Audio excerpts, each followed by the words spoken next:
meeting to order. Ask that you rise for the invocation and remain standing for the pledge of the flag. Father, we are humbled by the fact that we have been entrusted to do the business of the citizens of this great county. Just ask that you give us the wisdom, give us the guidance that we need in order to carry out that great duty. In Jesus' name, amen. Amen. I pledge allegiance to the flag of the United States of America and to the republic for which it stands, one nation, under God, indivisible, with liberty and justice for all.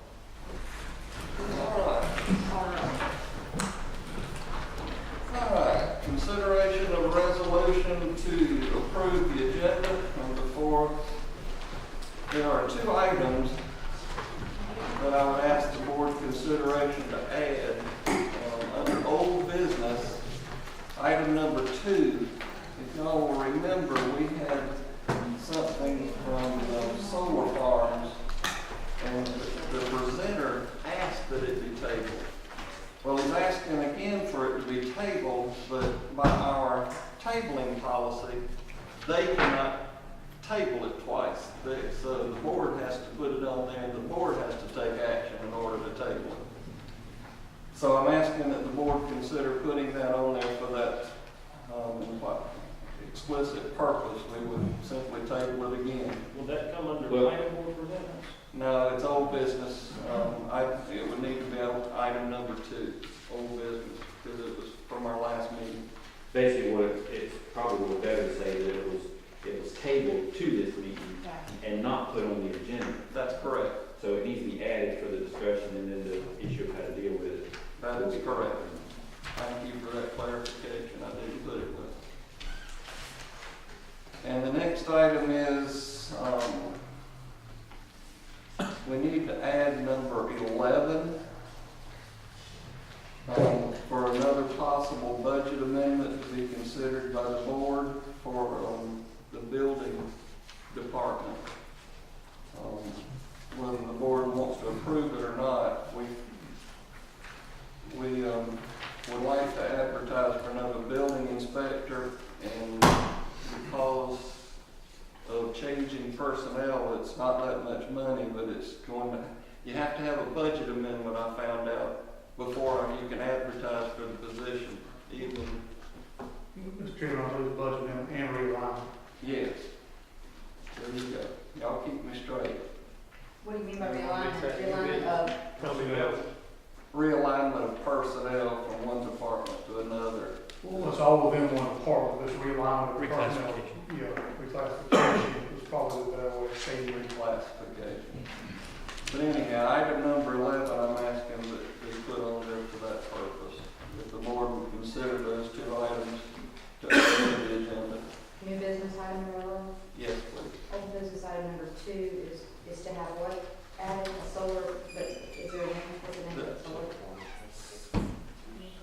Conditional use actually, What is the name? request for conditional use. By and generators for installation of solar farm. Okay, we don't know who the solar, who the, Engineer. SOS Solar. I'm sorry, that's what I was looking for. SOS Solar. SOS Solar. Thank you, sir.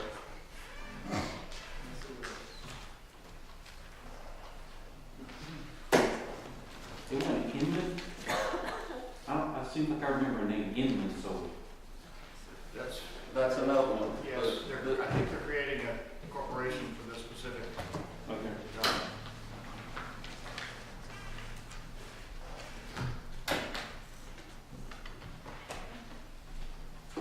All right. Entertain a motion if somebody wants to give it to me. Make a motion that we approve the agenda with adding to old business number 2, SOS Solar, as discussed, and new business number 11, discussion of realignment and personnel, and a possible addition and advertisement of a position in the building and zoning department. Building and zoning department. Developmental services.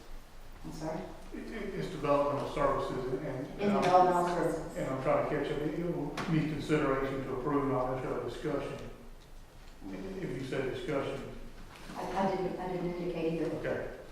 Sorry, Which one? sorry, I was trying to write keep up. And which one are you asking for? A vote consideration, yes, ma'am. Okay. I have a motion. Does the clerk have the motion properly recorded? Yes, sir. Can I get a second? Second. Motion and a second. All in favor? Aye. Any opposed? So carried.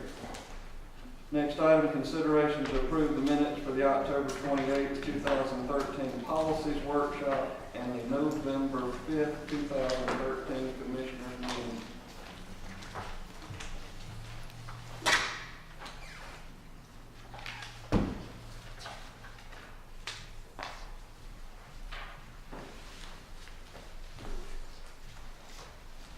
No questions or corrections, I'll entertain a motion. Make a motion to approve. Second. Motion and a second, all in favor? Aye. Any opposed? So carried. I ask that public comments be limited to the agenda items only. It is noted that correspondence documents from this meeting and previous meetings are located in the clerk's office and on the Board of Commissioners website. Next item, consent agenda. First item, consideration to accept the release of sanitation fees as submitted by the sanitation department. Second item, consideration to accept the release of fire fees as submitted by the fire department. I'll entertain a motion.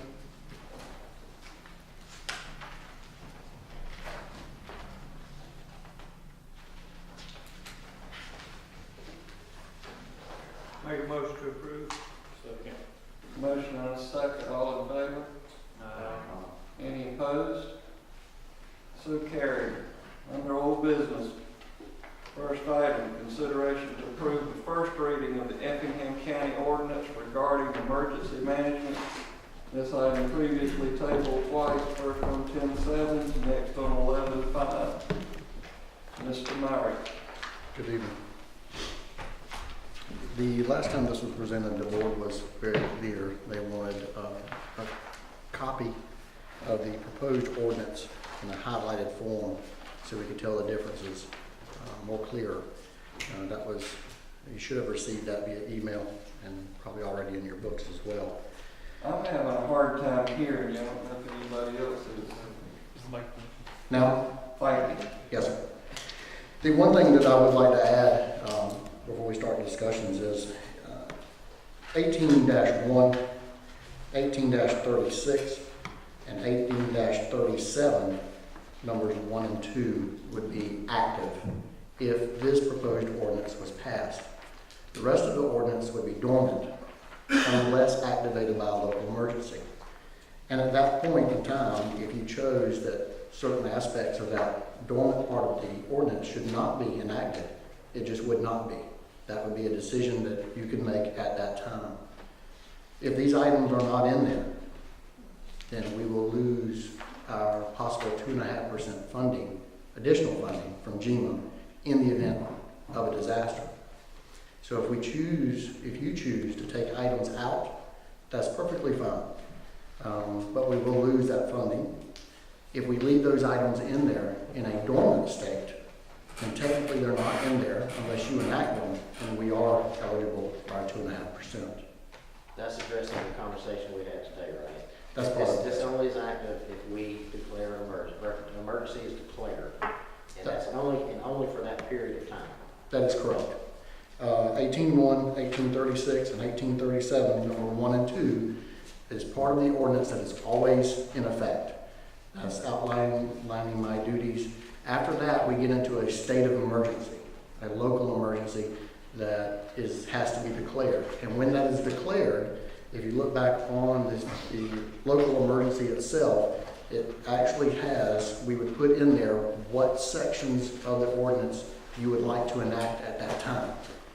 If situations are not that severe and you do not want to enact certain ordinances, we simply don't. There are many different levels to emergency management. We can say that on a lower level, if a citizen's house in Effingham County catches on fire, while they are in Savannah at the time, then we need to be able to put that fire out. So in some ways, we go on people's property for their benefit, whether they want us to or not. If that structure fire is endangering another house, obviously we're going to have to put that out. And we don't have their permission then. And that's a lower level. This is on a larger scale, where you're talking about Hurricane Katrina. Well, we used the issue of the tornado that came through a few years ago. Yes, sir. Once that storm system passed, yeah, we're going to have this in effect for 6 hours. Correct. So the issue of you just entering property would only be during that time frame. It would only be, Without permission. it would only be during that time frame, and if you enacted that part of the ordinance.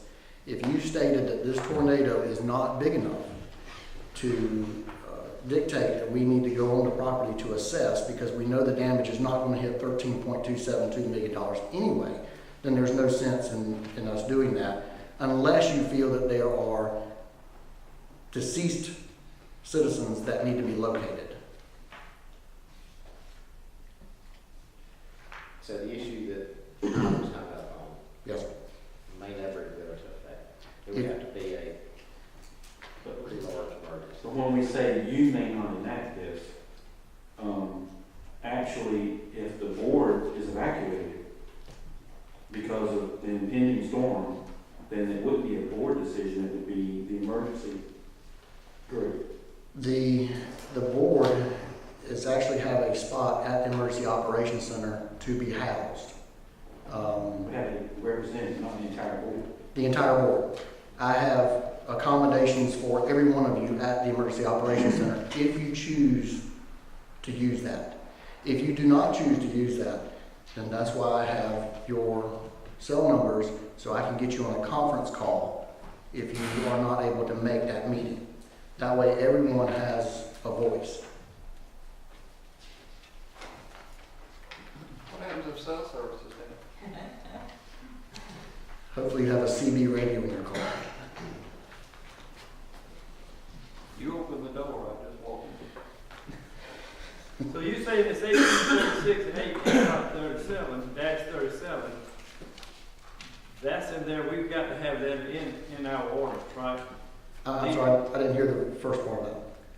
The section 18-36 and section 1837, that's in the very beginning.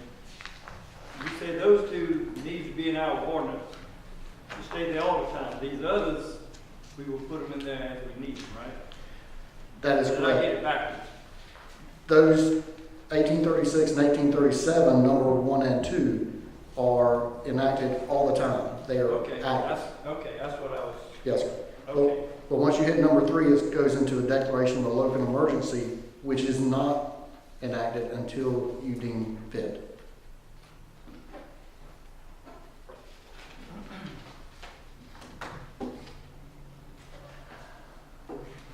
So far as that covers is what we were concerned about. I think so. I talked with Deb today, and it may not even be active. If it is, it's only for a short period of time.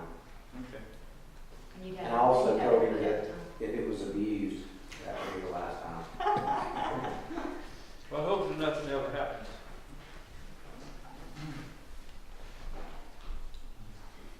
Well, this is a mandate, basically another mandate by the federal government saying you're gonna pass this, you're gonna put this, or we're not gonna help you with your funding. We would get funding, we would not get the extra 2.5%. And if it's a $60 million disaster, that's a lot of money. That's a lot of money, so it's still, Yes, sir. it's a mandate by the federal government to do something, to have this in place in order for us to get whatever money we can get. That is correct. Hoping they're not broke and will actually pay us. Correct. When in the long run, everything that's in here is going to happen anyhow, probably. I mean, case in point, there's a fire in the woods. You know, the forestry department and the fire department comes across, breaks down my fence Yes, sir. in order to go put that fire out. We're going to do it. Gonna do it. It's gonna happen, just sure as anything. This is just putting in language for us to get more money if it happens. That's correct. Bottom line, right? Yes, sir. When the National Guard comes in, they're not gonna matter. It's not gonna matter what we have in writing, they're gonna do what they need to do, and it will be this. But I agree with the sentiments of Commissioner Floyd and would let Commissioner Loper. I don't like anybody saying you will have the right to come into my house or on my property and do whatever you want to and take my tractor and take my whatever. I understand.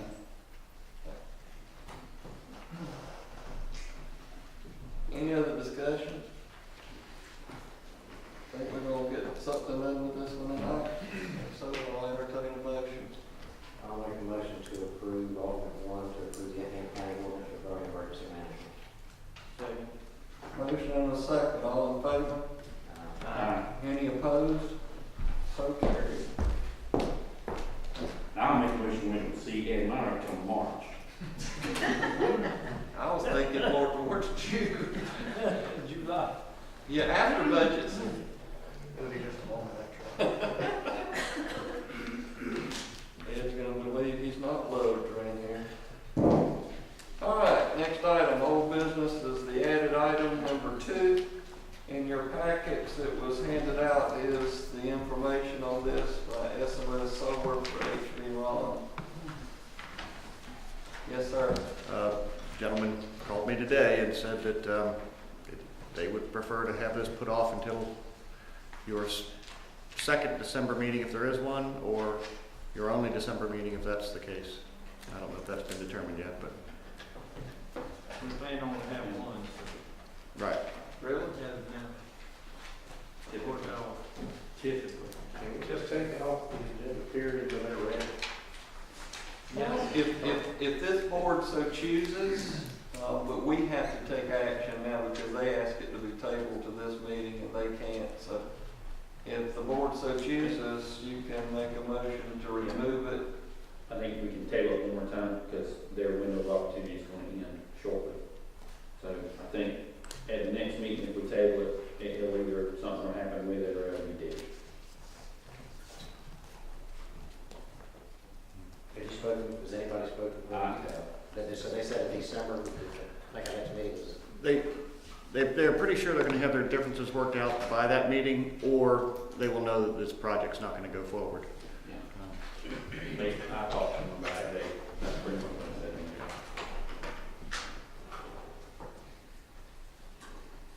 So the board's wish is to table this to the second meeting in December.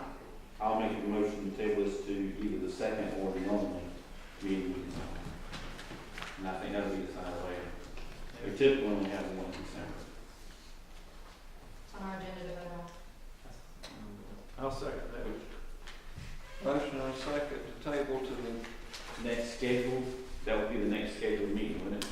No, there's going to, I mean, if you have 2, the next scheduled one's. So that'd be the first one, Yeah. I'm sorry, we'll stick with the motion we made. to the second meeting in December if, or the only meeting if the board elects to only have one meeting in December. Would that be your motion? Yes. And would that be your second? Yes, sir. I have a motion and a second to that.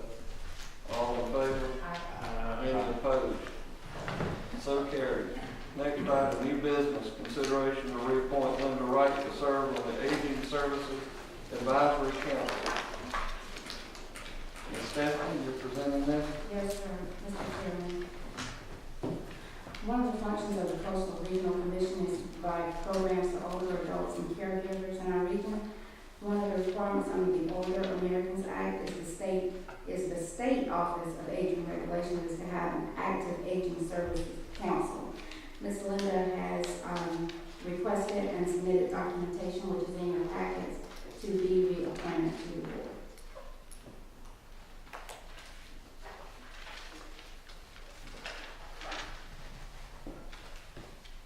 No discussion or questions, I'll entertain a motion Make a motion to approve. Second. to approve what? Alternative 1? Alternative number 1. Second. Motion and a second to approve alternative number 1. All in favor? Any opposed? So carried. Next item, consideration to approve and execute copier lease agreements. Ms. Fiona? Good evening, Fiona Charlton, purchasing agent. On November the 5th, the board approved a bid from DocuQuest for copier lease and managed services. The lease agreements with Toshiba have been received through DocuQuest and have been reviewed and approved by the county attorney. But in order for complete transparency, I would like to mention that in your packets, the non-appropriation addendum is with US Bank Finance, but the actual addendum received today is with Toshiba Financial Services. The wording is exactly the same. Elizabeth has reviewed and approved it. I just wanted to let you know that before I continue. The lease agreements with Toshiba do not include the specifications of the county's RFQ, so an independent agreement with no monetary value has been written between the county and DocuQuest containing the specifications of the RFQ. This agreement has also been reviewed and approved by the county attorney. The lease rates are approximately $5,176.50 a month, which is a savings of approximately $2,277 per month over the current lease rates. The leases are for 36 months and allow for an automatic month-to-month renewal at the end of that period, unless 30 days written notice was given by either party. As funding is already approved in the current budget, staff recommends Alternative 1, approval and execution of the Toshiba leases from DocuQuest and approval and execution of the independent agreement between the county and DocuQuest. Any Did I questions? understand you say that the contract that's here is correct or that it needs a change? The contract is correct. It's just the non-appropriation addendum that you have is with the US Bank, and it's the one that we're going to give to the chairman to sign is actually with Toshiba Financial Services. The wording is exactly the same. They sent us the wrong one because Toshiba is actually financed through, they use the US Bank for their financing. So if we make a motion, we want to make a motion that we're going to authorize the chairman to sign the corrected document, renaming the name on it. Is that yes, renaming it's the different. name to Toshiba? Toshiba, yeah, it's different from the packet that you received, yes.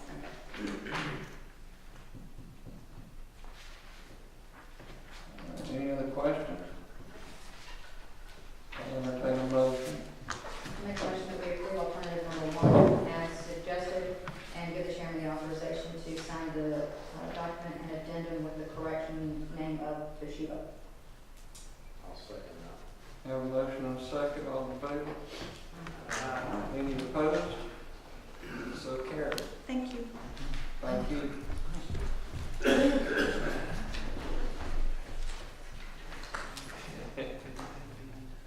It ain't marked. It ain't marked. Boy, that was a quick 4 months. Next item, consideration to approve the planned customer service agreement for the Caterpillar 250W generator located at the Tax Center. Mr. Myra. Good evening. In 2009, Effingham County Board of Commissioners entered into a service agreement with Yancey Caterpillar for the 250 kW Caterpillar generator that services the Emergency Operations Center and the 911 operations for Effingham County. The original 5-year service agreement expires July 1st, 2014. I'm bringing it to you 7 months in advance to ease the pressure for the Budget Committee as we prepare for that.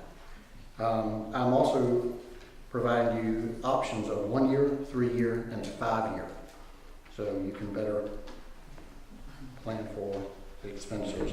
The plan 1 year is $2,338.50 plus a load, which brings it to $2,963.90. The 3-year agreement is $8,415.47, and the 5-year agreement is $14,235.85, which is actually cheaper than the original 5-year agreement we had, which was $15,520.64. The planned performance customer service agreement outlines if there are any issues found during the inspection, that those repairs will be made. And what you do not have are the standard rates for that. Labor for standard rate, or for contract rate, which is what we would have, is $85 per hour, and then $235 per mile. To eliminate some of this cost, I keep spare parts on hand That way, if there's an issue with the belt, it's fixed there. That way, they don't have to come back out to perform that work. It's already completed. Well, we don't have anybody that can do a bunch of these. Some of them just putting water in there and checking the oil and checking the antifreeze and all this kind of stuff. We don't have any personnel to do a bunch of this stuff that we're paying them to do. We have roughly 20 pad mount generators in the county. Most of them are 60 kW or so. This is a huge 250 kW generator. It has been inspected by some of our contracted personnel. And then when looked at again by Cat Yancey, mistakes were made and repaired that could have been detrimental. We own this, right? We own this Any generator. idea what the purchase price of, that is a huge generator, any idea what the purchase price of that was? I do not. This generator would not fit up there where you were at. That's a big one. This isn't something you just put a Huh? new tech to service. This generator is in-house. It's in a controlled environment. My inmates wash it pretty much every single day. It does not get dirty. A lot of times they won't honor it if they don't service it, because they want to verify the service agreement. Well, I'm sure it's out of the warranty period now. This is just a service agreement, right? That is correct. How do we handle the multi-year agreements on those? Can we? This is a straight up services contract. It's not a lease or purchase in any way. It's just, services. And also, if you only agree to a 1-year service term, the question would be, Well, on a service agreement, is it the same, whereas it still has to come before us every year or not? no, it does not have to come before you every year.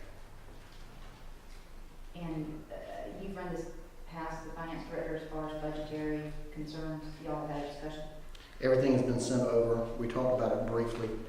No concerns were raised as far as we going forward. I think that's one of the reasons why I'm bringing it to you so early, where if it is approved, then they can make the necessary adjustments as they go into budget time. If we go to a multi-year contract, if there is some catastrophe like we just discussed a few minutes ago, this is destroyed, is there an out? A 5-year contract?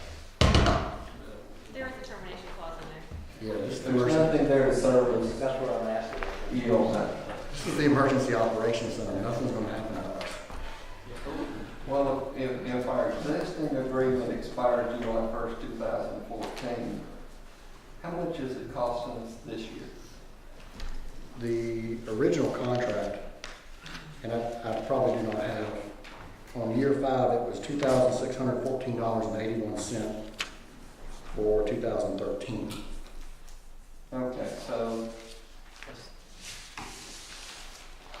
and that amount would be in our present budget. So this is something that you're just telling us now, so we know that it's going to need to be rolled forward in the next year's budget, If approved, yes, sir.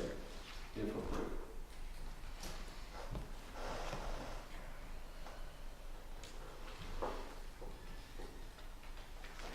Any questions? Clarification? Definitely value in multi-year agreement.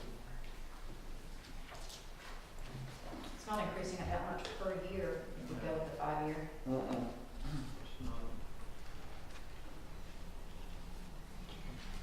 All right, I'll entertain a motion. Make a motion to go with staff recommendation and approve the 5-year. Item number 3. Motion and a second, all in favor? Any opposed? So carried. See you next March. Yes, sir.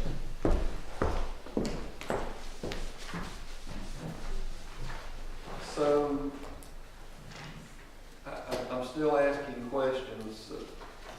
Finance keeps up with this, and we know that's hanging out there. I'm still trying to find out how we keep up with money.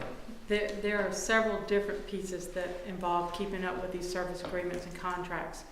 Purchasing has their own list of those service agreements and contracts. Other than that, we also are putting these in an annual folder so that the clerk, purchasing, finance all knows that. As far as the agreement itself, we also put it in prepaid so that we know these agreements are coming up.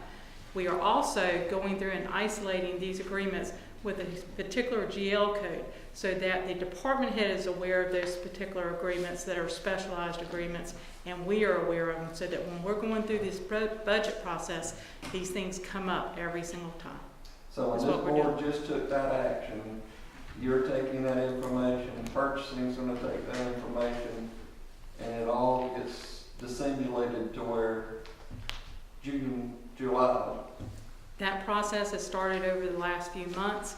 I believe it is working, and we are in conjunction with each other at this point. I've been asking for it ever since I took office. And that's why I keep asking every time something like this, basically to get an update to be sure that process is moving forward. So that's an example where the file is that's being kept, and somebody's got this and somebody's got this, because sometimes when 2 or 3 people are kind of in charge of something, that's where the ball gets dropped. So who's keeping up with the renewal expiration date and being sure if he wouldn't have caught this time, is it the department heads every time or not? No, it is not. In many instances, it's purchasing. We are commingling all of those groups of documents at this point. In the past, we never had one particular place to put these things.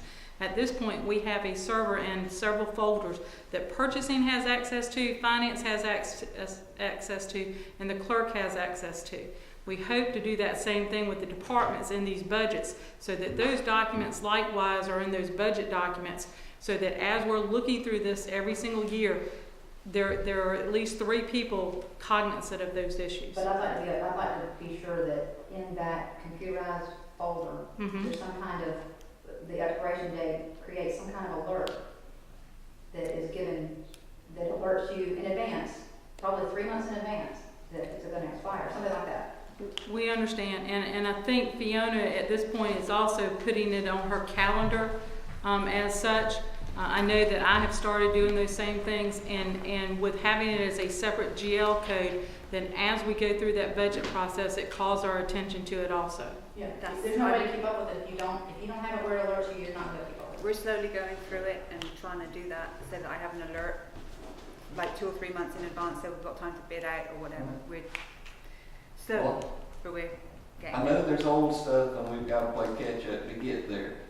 My main concern is when this board takes action on this right here, this is something I know is coming July 1st of next year. Or whenever. We need to be sure everything is getting on that list, on that system to where Ed gave it to me already, so it'll be put on. then And then there's a checks and balance. we're building. Well, the other thing we started in the agenda process, so everyone knows, is a lot of these things were being done by department heads. They were not going through purchasing. And so one of the things we discussed at the last agenda meeting for bringing the agenda together is that every single one of those service agreements or contracts does go through purchasing's hands. Yeah. Okay. Thank you. Thank you. Making progress. Yeah, last thing you want is have your budget set and then have an amendment 2 weeks later. We'll get to that.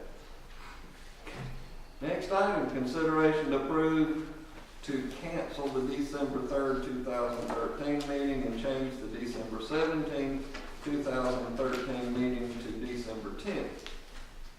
In other words, instead of having 2 meetings, have 1. Right. You got any input to that, Ms. Stephanie? Well, I mean, it's what's been done over the past few years. You have a couple of staff reports from 2012 and 2011. You guys just typically have 1 meeting that month due to the holidays. With the consideration and knowledge that if we needed to have another one, we could have a special call. If necessary.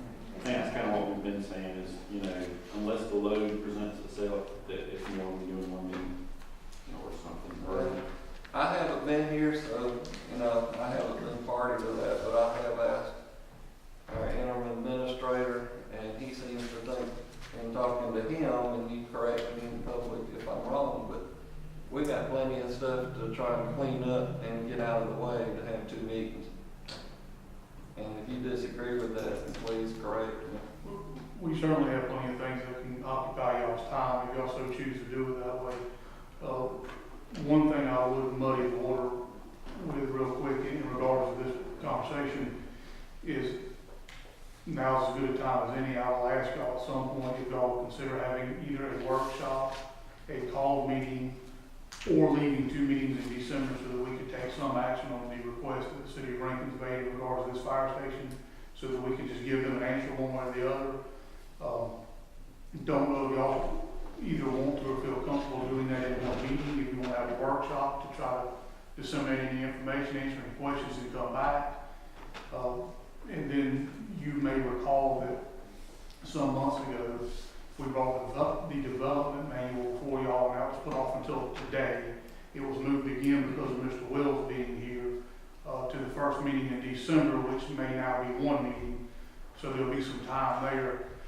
If we end up doing both of those together, the two could get lengthy, particularly in regards to the other items we're going to have as normal business. So it's up to the board how you want to proceed. Again, the workshop vote or whatever we're going to have on Blue Jays is completely up to y'all. You don't have to do it. It's just an effort to get information to each and every one of y'all in 1 second. We've yet to be able to do that. Just because of the limitation of the numbers of people we can have together at one point in time. But the development manual, again, could be pushed off till January if y'all so choose to do so. Just food for thought as you plan your schedule. I think we do need to have a meeting, workshop, at some point, discussion right away with regard to Rankin, because they've been asking for a while, and I think we've been waiting to see if their numbers were accurate. I need that information to know. So probably the workshop, I guess, is the best way to achieve that. Why don't we just do like we did today and schedule the workshop before the meeting, before the next meeting? And we can certainly do that. And again, my concern was that if we do that, we still have the development manual, so how do we treat that? Now, we can push it to January. That's, if there's no, the good thing about the development manual at this point is we have no development for it to go by. So, time is on our side at this point. As long as everybody would be comfortable having a workshop and immediately meeting that same night, making a decision. Why can't you have a workshop a week prior to the meeting? You can board too. I mean, in effect, that's almost the same as just leaving 2 meetings. I'd like to say, what's the difference in the idea of saying, well, if we've got to have other things, we can have a special call meeting. I'd rather have 2 scheduled meetings that I know when I'm going to be here, and I know when the public can know when we're going to be here, rather than putting it into 1 meeting and with a possibility of a special call meeting. If we know we have a workload for 2 meetings, let's have 2 meetings. I think we've got the work. I think we've got the workload for it. Well, that's been what we've not had, is in December, it typically slows down, so that's what we've not had, but, if there is a load for it, then we need to have the meetings, and sure. And personally, my schedule gets to where I'm a lot better to know right now, so I got it on my calendar, so I know where I'm going to be, rather than what ifs. So this time of the year gets busy. And certainly I'm fine with whichever way the board wants to go. Please don't think that I'm saying we're going to have 30 items on each agenda. That's not what I'm trying to say here. It's mainly the workshop pieces and so forth. I can find things to fill y'all's time if y'all are so willing to allow me to do so. No, but I would like to try and get as much out the way this year and to build forward to next year. For going back to the same thing, we need to hire an administrator. We need to get as many policies, procedures, things cleaned up and in place so that we can do that. And I would really like to have the New Year agenda to where we not here till 11:30 every night. So I would rather put more time and be here 2 meetings in December and try to accomplish that goal. Don't have on the regular first and third? I'll entertain a motion from the commission as to whether or not to leave them as scheduled for December 3rd and December 17th, which is normally scheduled. Or we could move them back 1 week and come here Christmas Eve. We don't want to do that. I won't be here. He said jokingly. Motion for Ebenezer. Did you come for a motion?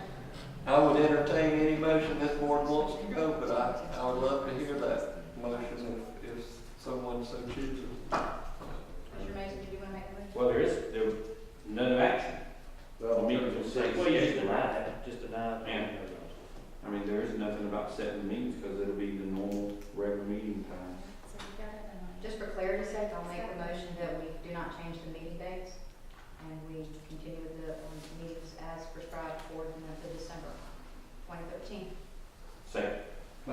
second. All in favor? Any opposed? Y'all have to put up to me twice in this number, or we That's don't. terrible. What about the workshop? We Plan that prior to December 3rd. Yeah, we just saying we're not gonna change the date, we'll figure out a workshop. have the workshop. How are you first gonna go ahead and meeting. do a workshop So- for renting and purchasing? Brilliant. Yes, ma'am, we can talk about a committee reports if y'all want, the logistics of how we're gonna set that up. Next item, consideration to approve the first reading amending Chapter 6, alcoholic beverages of the official code, Effingham County, Article 4, operating regulations for licensed establishments. Mr. Shaw. Yeah, I believe it was earlier this year, the state legislature passed a law not allowing local governments to prohibit the use of coin-operated machines for entertainment purposes. We currently have an ordinance that does prohibit them in establishments that serve alcohol or sell alcohol. So to meet state law, to not contradict state law, the amendment just strikes our existing paragraph regarding the machines.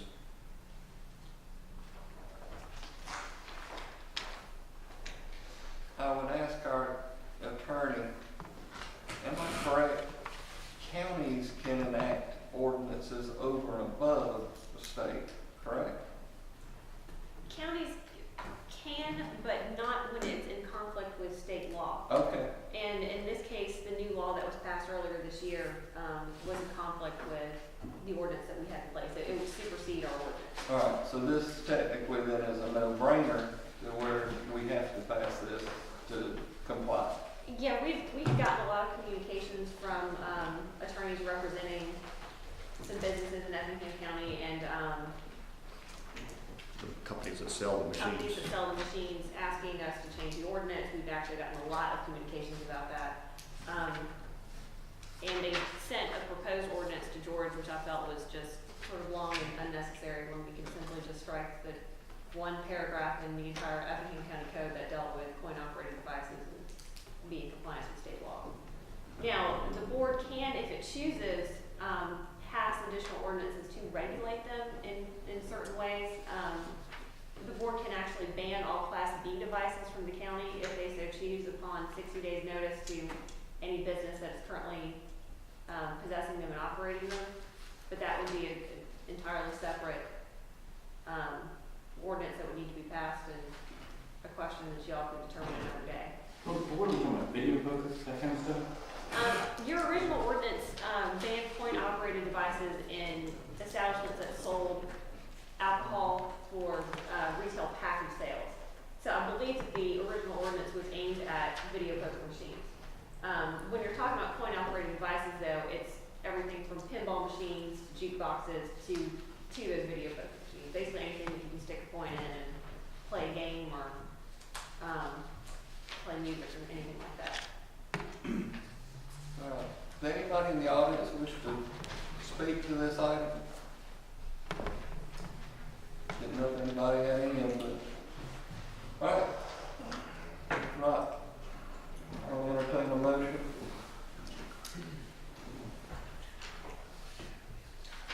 Make a motion to approve the ordinance amendment. Second. Motion and a second, all in favor? Aye. Any opposed? So carried.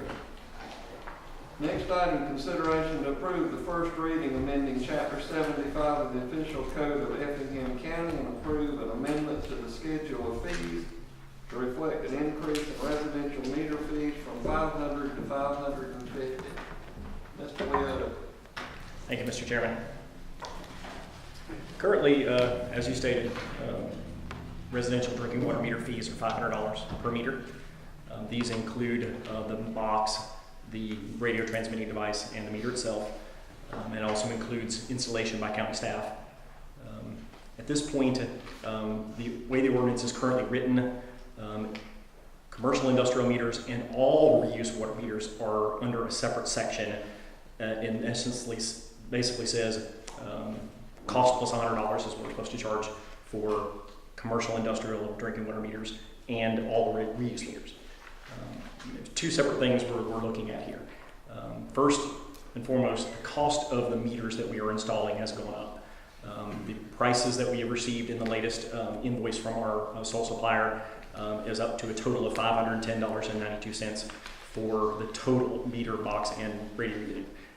The bulk of the increase is in the box itself, and that is due to what we're being told is that federal EPA has mandated the removal of all lead from all the alloys within the box, so now they're going to some more, in essence, more expensive alloys, and that's caused this price increase.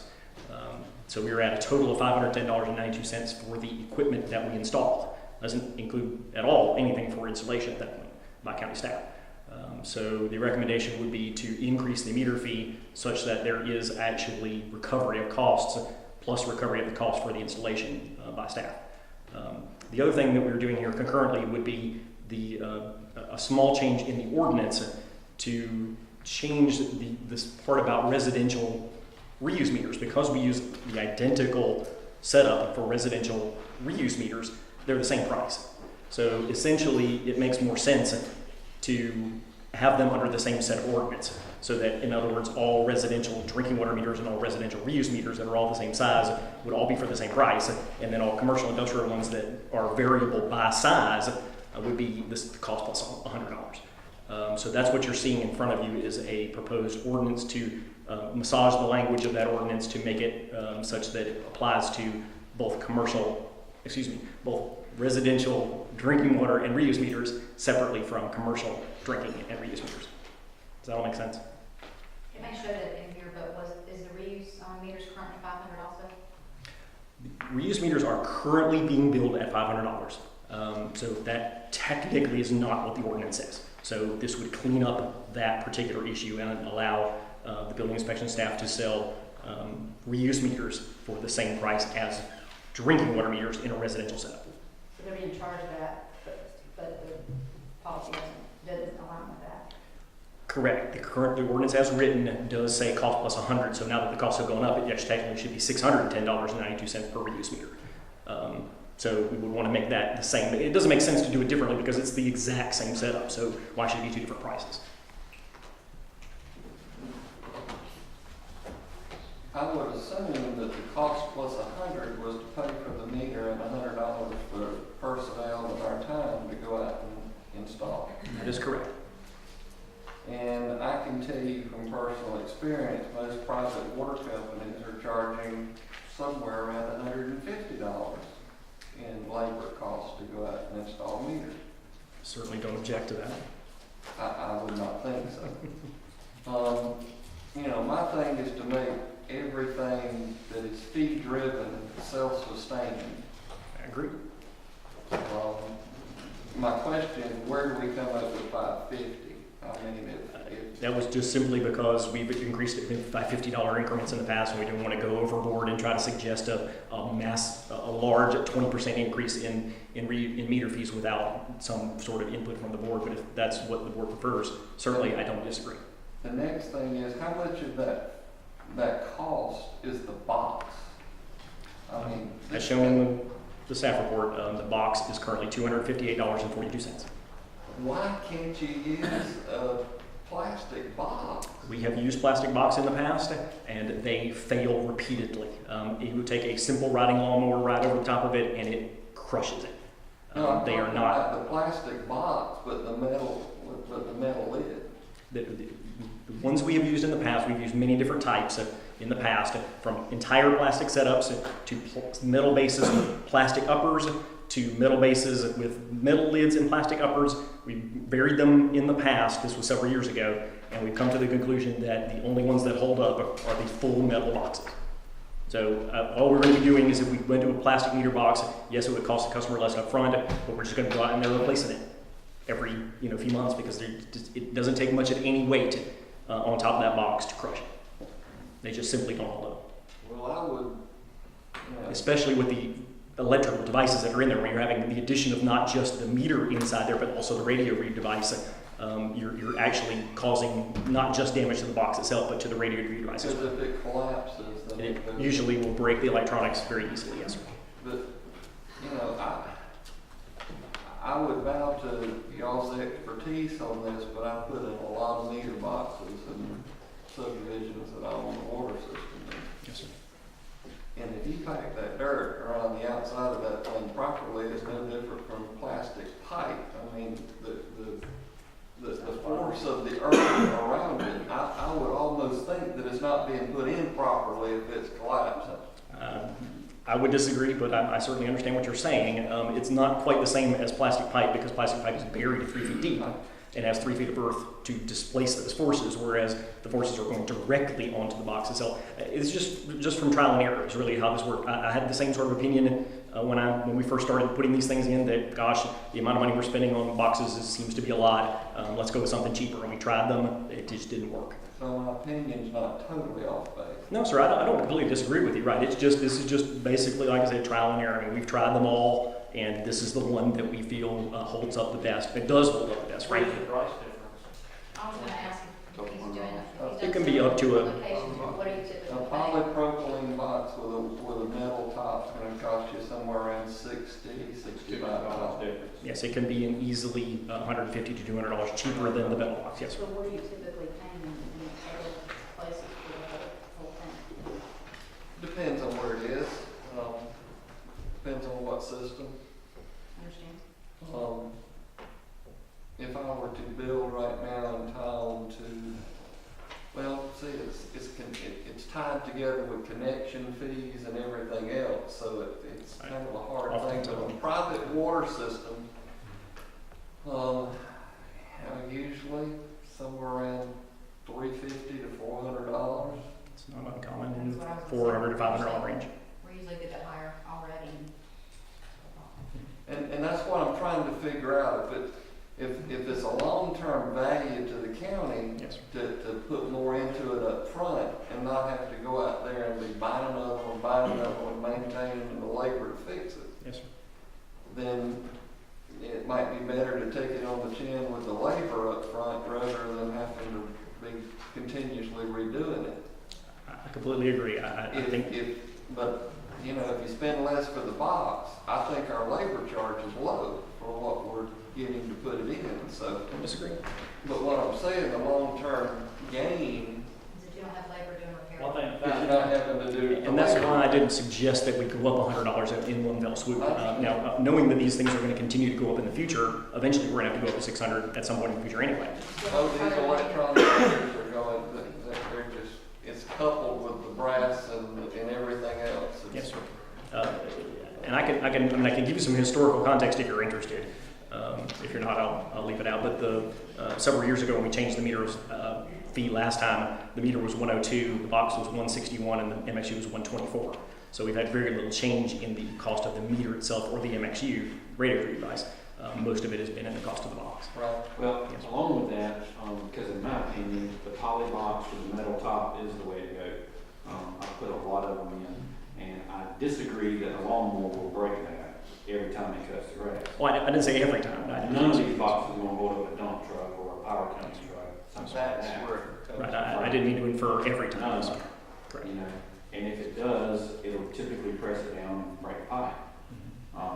But another thing that concerns me was something you said in the very beginning. This is a sole provider that we use to supply these boxes and meters.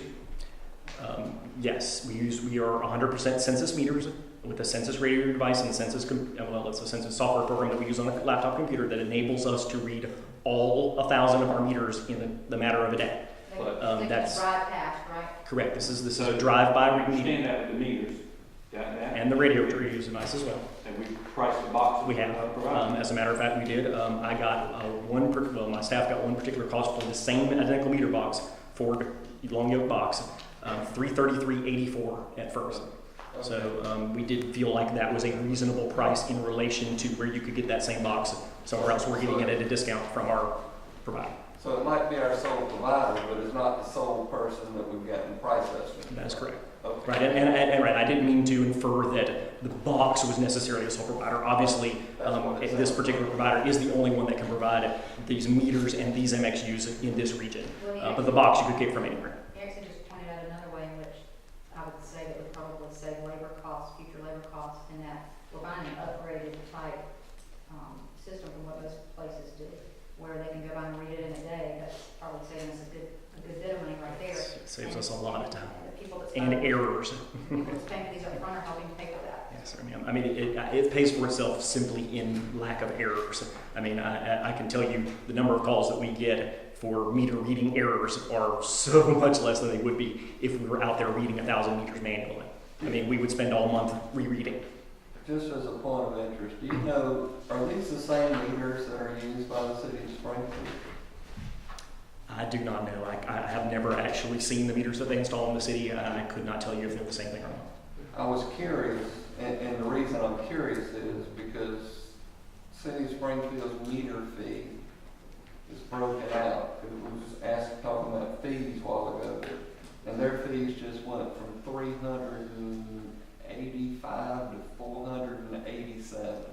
They went up around $100. I think it's probably the same scenario there. They're seeing that increase in MOX due to the brass. But still, it's $487, which is less than where we are. So I was just wondering if the same meter, same systems. I really do not know. I believe it. I don't know what brand they are, but they're not regulated. Okay. At least the one in my house is not, let's put it that way. Well, I may be the only one on the system that's odd. Okay. Right, so I mean, $127.50 of that charge is the radio read device. You keep that in mind. I got you. Okay. Questions? More discussion? Anybody want to make a motion?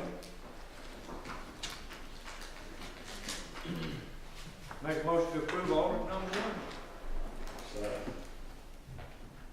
And that is to make the fees $550 across the board for the reuse and the residential drinking water. Motion and a second. All in favor? Any opposed? So carried.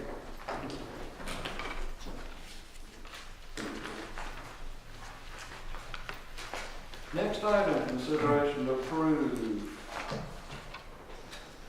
Discussion. Yep, I gotta put the glasses back on, it's a terrible thing to waste. Discussion of the developmental impact fee study. Mr. Leonard, Thank you. discuss away. Yes, sir. All right, as the board is well aware, over the last year or two, the position of the board has been to move away from impact fees. As you all are well aware, general impact fee collection was discontinued back in May of 2011. And then earlier this year, we had the first reading of that ordinance to change and discontinue the collection of water and sewer impact fees. In order to clean up the accounts, the finance director has provided us with the amounts of money that are remaining in the 3 general impact categories. My understanding is there's no money really left in the water and sewer impact fees. They're being used for debt service as they have been for the whole time on the GFA loans. So at this point, what we are proposing is this revised study in order to allow for the use of the existing funds that have already been collected under the general impact fees in the past to be expended on projects that are current. The old study back from 2005 contained those projects that were scheduled and or proposed at that time. Not necessarily everything in the old study has been done as far as projects go. So in order for us to spend money on the remaining money on anything else, there needs to be a new study done, is the way we understand the law. In this case, we basically took the old report that Tischler Weiss did a couple of years ago and shredded it, removed everything that related to the continued collection of impact fees. Obviously, nobody's proposing, and the board certainly doesn't support the collection of impact fees in the future. This is simply to dispatch with the money that is in those accounts that Joanna's maintaining under the old fees that have been collected in the past. Like, is everybody clear on that? I don't want to go forward if we're not all completely clear on that particular item. So what you'll see in your books is a new study. I don't want to take credit for it, but Tulsa and I have been working on this for quite a few weeks, on and off. I can run through, we can discuss this at as much level of detail as you would like. I can run through every page and just about every calculation. We tried to essentially reverse engineer, for lack of a better term, how all the stuff got put together. So we're fairly confident on most of the stuff that's in here as far as how it got to be, as far as why this all makes sense. And then we can talk about the projects that are proposed in here, which are for essentially straight out the short-term work program, things that we were planning on doing anyway, that are going to be funded out of, could be funded out of impact fees should you choose to approve this study. So again, this is just a discussion, so I really want to, unless you guys want me to just ramble for the next 15 minutes, which I can certainly do. This is in addition to the short-term work program we discussed at the last meeting. It's separate. It's separate, yes, sir. Yes. Separate categories. And this just pertains to the expenditure of impact fees, not to any other. Let me ask you this question, because you said one thing that I like, and so let me see if I'm understanding something. You were saying you took out the elements from the past so that now you're just dealing with the funds that we have left to spend. Correct. Okay, I like the sound of that, because I do feel like that the past report had so many issues in it that I don't know that you could actually get down and actually get it completely correct. So if we're just dealing with what we have left. Right, we're not talking about. You're not pulling out the math and trying to figure out if we actually calculated right from the past. I don't think that legally has to be done at this point. No, we're not second guessing the previous report from 2005. No. Okay. So that helps me comfort level on that. And so the categories that we have money left in is, we do have some for water and sewer, but we're talking about whatever we do have left for water and sewer going to the GPA debt. If it hasn't already. And then we have parks and rec. Parks and rec. And roads. Public safety and roads, yes ma'am. And there are 3 different sections in the report that are addressed, all 3 of them separate. Okay. And we can. Because basically, I'm definitely in favor of moving forward on this, but what I didn't understand was, I didn't have time to thoroughly read everything in that study to be sure that I was comfortable with it.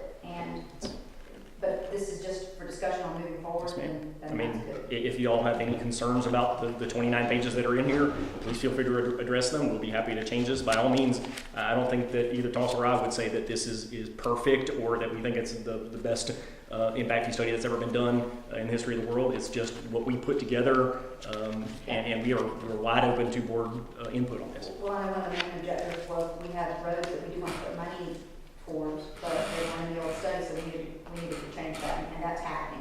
But, for the convolution of like where in the old study it had certain roads that we were going to have as 4 lanes and they never even occurred, I just want to be sure we weren't getting into, I didn't think we could get into trying to correct all that stuff. No, ma'am. We're not trying to correct the 2005 study. This is just moving forward with the amount of money that is remaining in those accounts that has not currently been spent.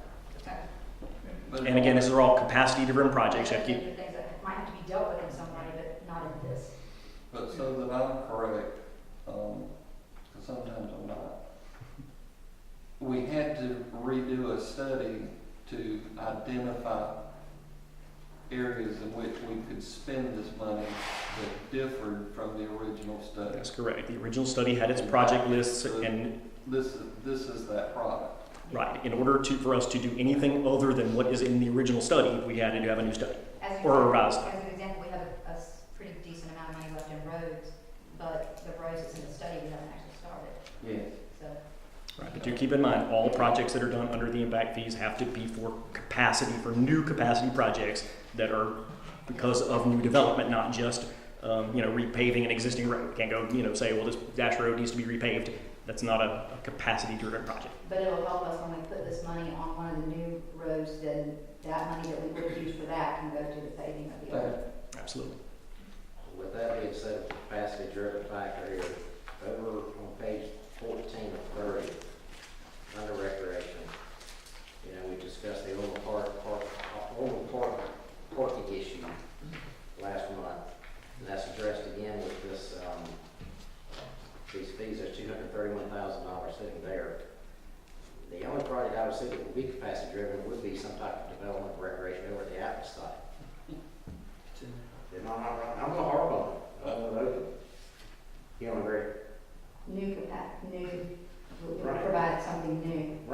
expansion of existing, yes, ma'am. I mean, You don't agree?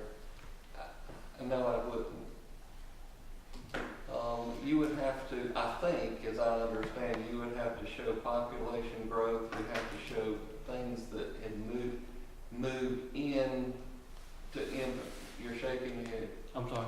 Well, if we want to get into that, if we want to get into that part of it, I know that there was a case that drove the fact that the funds have to be spent in close relation physically to where the impact fees were flowed. Or, yeah. And I don't think that's in the Springfield. Mhm. So, that's, I think that was time off the one. yes, that's what I was doing. And see, I don't know that Atlas would qualify, so I would disagree. But I don't know that Oldberg does either. But we can get input and add some projects. We can add too many projects and then decide what money's going to if the go. board It'd be feels better to like, add too many projects than not have enough, because that's why we have this problem right now. We don't have enough roads. if you want to add something different, where you have, this is why we brought this forward for discussion, was so that you guys can give input. Yeah. By all means. No, I think Charles is about to say it. Yeah, well, I don't know what I'm saying, but before we get too far in the weeds, I think there's a few things that we have to address in this. One, obviously the reason we brought this is to vet these projects, to make sure that the projects we're replacing from the original study are the ones the board wants to see. Secondly, yes, you're correct, we can add as many as we want, it doesn't mean we have to fund every one of them, but if one goes south, it gives us a backup project to do. They do have to be capacity driven, so we do have to look at that and say, since we brought up Ulmer, is that generating new capacity?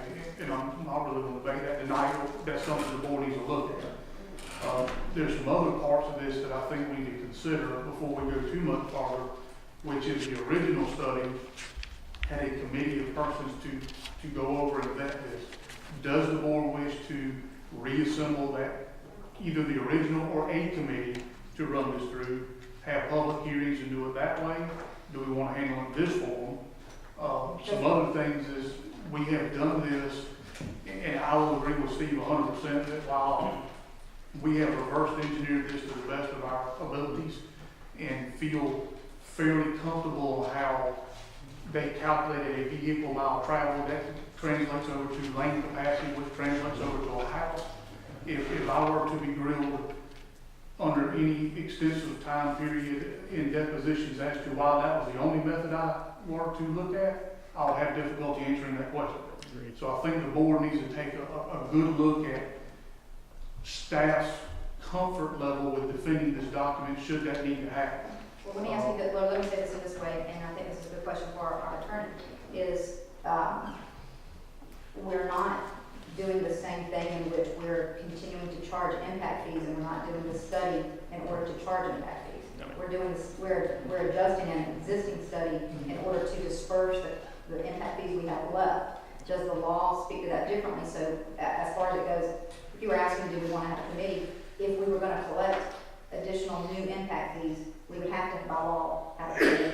And we're supposed to renew it every 5 years, which we haven't done anyway.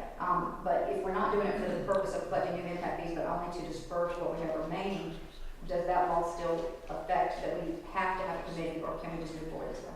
I'd have to review the law again, but since you're not collecting fees, I don't believe that you would have to. This is for the purpose of stocking the fees, and it would seem very different to me. And there's some information on the DCA website that goes to it, and I'm not even sure that it tells us we have to do this. It doesn't. So No, I think we're doing reviewed this that. to be extra careful, and I don't think you have to fall under the same, this is just my opinion, not being an You know, attorney. and I would add that But I studied it pretty in depth. because this was discussion, I think the first time that the attorney saw this was when the books went out. Yes. We have not sent it to him. He and I had a discussion about this today.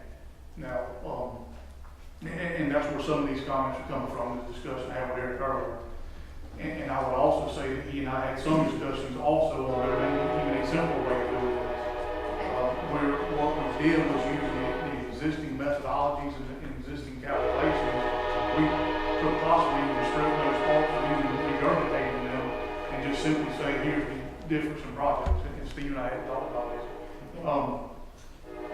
On that front, the other part is, he and I did seem to think that, going back to my statement that today, if I were grilled under any scrutiny of any extended time frame, I would probably cave.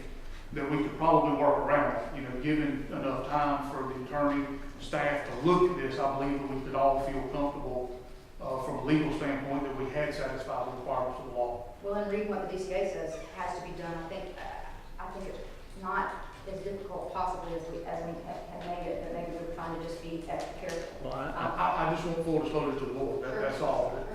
I did review the DCA guidance for ceasing collecting impact fees, and it doesn't address in any way if you've decided you want to spend the fees on something else other than what was in your original study. It doesn't go into that in any way. It just assumes that you're going to spend the money on what you had planned on spending it in the original study anyway. So just finish spending it, and then just dispatch with your ordinance. But if the question for tonight in this package is either do nothing or move forward with at least continuing having staff look at this and having the attorney look at this, that's what I'm in favor of. Yes, ma'am, and I would certainly hope that the board will be in favor of moving forward. Please don't mistake that I'm trying to talk you out of doing anything other than that. I'm just simply asking for guidance as to how does the board want to move forward. Because at this point, staff has had this solely on our own accord. We have not sought the advice of legal counsel to this point, not because we didn't want it, because we just didn't feel like we were there. We certainly intend to do so going forward. If we would like some direction on whether or not the board thinks it's prudent to reassemble any public aspect of this, whether that be a committee, public hearings, whatever that would be. For the purpose of the fact that we're not collecting any additional funds and we're just trying to disperse what we have appropriately, I think that's a good board decision. And I'm just speaking for myself, and I think what we need is an opinion from the attorney on, how to comply with the requirements of DCA, and then the board's choice, the decisions on what project, where the money should go, and we should move forward. Period. If it's a legal problem, then if there's a legal issue with doing it the way that y'all done it, that they're putting risk there, and it's okay for us to just modify our project list, then we could go that route. But if there isn't a problem with the way that it's been done and everybody feels comfortable with the legality part of it, then we can just move forward with it just like it's been done. It seems like you can do it either way. I don't know that there's a legality issue the way we did it. All we did was use the original information. We just represented it in this document. We could simplify, however, since the document's prepared, it's probably simpler to use what's here. Because it's already done, the work's already been put into it.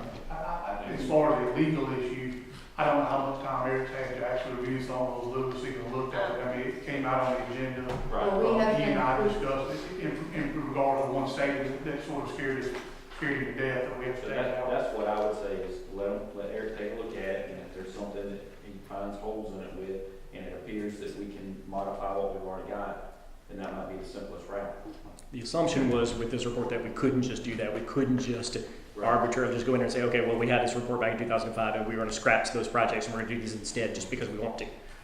That was the assumption, was that we had to do another study. But I don't know if there's any concrete guidance from DCA or any concrete law. It may be something you have to come to case law to determine whether or not that has to be done. I will say neither Eric or I have had a chance to review this in any sort of depth because we got it when the agenda materials came out. So we have to take our time to look into it. Would you prefer? Would you prefer? And that would be the next step if y'all move forward, for us to get with the attorney and start vetting it from a legal standpoint. Would you prefer to talk about any of the proposed projects at this time, or do you want to wait until after legal is vetted that? I don't want to be stuck on trying to get the existing projects we have here. If we have to create a project that serves the area that's in road, then we can create a project. Well, I think recreation is probably the only issue that we have as far as projects. We certainly have a ton of them at roads that are in there valid. We certainly have public safety. That's fairly simple. It's just rec. Just so that that's something where we can move forward. We're not waiting on it. The biggest challenge in rec, honestly, is that it has to be new capacity. We can't, the stuff we're doing on Springfield Rec Complex is not new capacity. It's maintenance, it's fences, it's lighting. It's not adding lighting to a stadium that doesn't have lighting. So it's identifying something that we're not just creating a project just to expend funds. The gym is a good one, but it's $65,000 and we can spend roughly 40% of this. under the old study. is attributable to it, so Correct. we still need we need about $500,000 project to spend this money. In the recreation Well, we can arena. send, Now- Southeast Effingham can use it. we can send emails and input on project ideas, and you guys can try to include them as appropriate. That'd be great. One thing we wanted, Joanne just mentioned to me, and I wholeheartedly agree with, if you look at the section under public safety, it's on page 11 of my report, but I don't think it's 11 of your book. I don't have your book in front of me, so I apologize. It's 13, 14. Okay. 13. 12, 30. Okay, up at the top of the page it says a very, very short blurb about public safety. And essentially what we came to the conclusion regarding public safety was that we didn't need to modify the previous project list for that one. Essentially, we've already spent money on the 911 center and on the quote-unquote South Precinct building, which is the Goshen Station, and that the jail project is already in the old study. So unless the board disagrees in some way, we can, Joanne was just mentioning to me, we could go ahead and expend the remaining funds about, let me try to get that number, 84,000, thank you, that remains in the public safety account and go ahead and expend that on the jail project that's currently occurring. Unless the board feels different. Just say that I didn't know that's what you had told me, because it was my understanding that was the case. What came out of that study for public safety, we already had that spent. Well, and Essentially. The other question was, excuse me, just a second. The other question was these radio towers. I thought there was some discussion There at was. some time because of all of the growth, and it was created by that growth, that we were going to maybe be able to reallocate part of that into spending some of that down. It was discussed. We think this is the quickest way Simplest. to go ahead, and simplest way to go ahead and vet that 84,000. The towers weren't in the study, we have to amend the study. Okay. And either way, it's dollar for dollar, we're spending on the towers and One or the other. to same Exactly. pot, really. Right, but we're not able to divert, that's what the public safety money's gone. I mean, we've got that spent. Well, let's It's leave. whether or not we were able to divert any of that other, you can't change categories, is that true? you can't change that. Correct, you can't cross, right, that money has to be spent on public safety. That's all I was trying to find out. One thing we do need to clarify for you, though, if you're reading that same section there, it does, the way it's currently written says expenditures of $328,000 were on the South Precinct building. That's incorrect. Joanna's corrected me. The 328 was on the 911 building, and the South Precinct was 22,950. That still does leave the 84,000, I think it's still 84,690 was the exact number remaining in that account. But that's just, And it you're can be saying you spent. can use that for the jail? For the jail You got project. jail bills too? And what I would like to do is on this next agenda, get permission to go ahead and put that as an item for your approval, just as we did those other items back in June, so that we can go ahead and make that transition. I would be in favor, I believe it would be the cleanest way in any which case in which we already had existing projects listed that do need money, we apply it there. Absolutely. I think that's the cleanest, That's safest, absolutely. law-abiding way to do that. Right. And then where we are in cases where we don't have any place to put money, such as the roads and the rec, then we assign that name.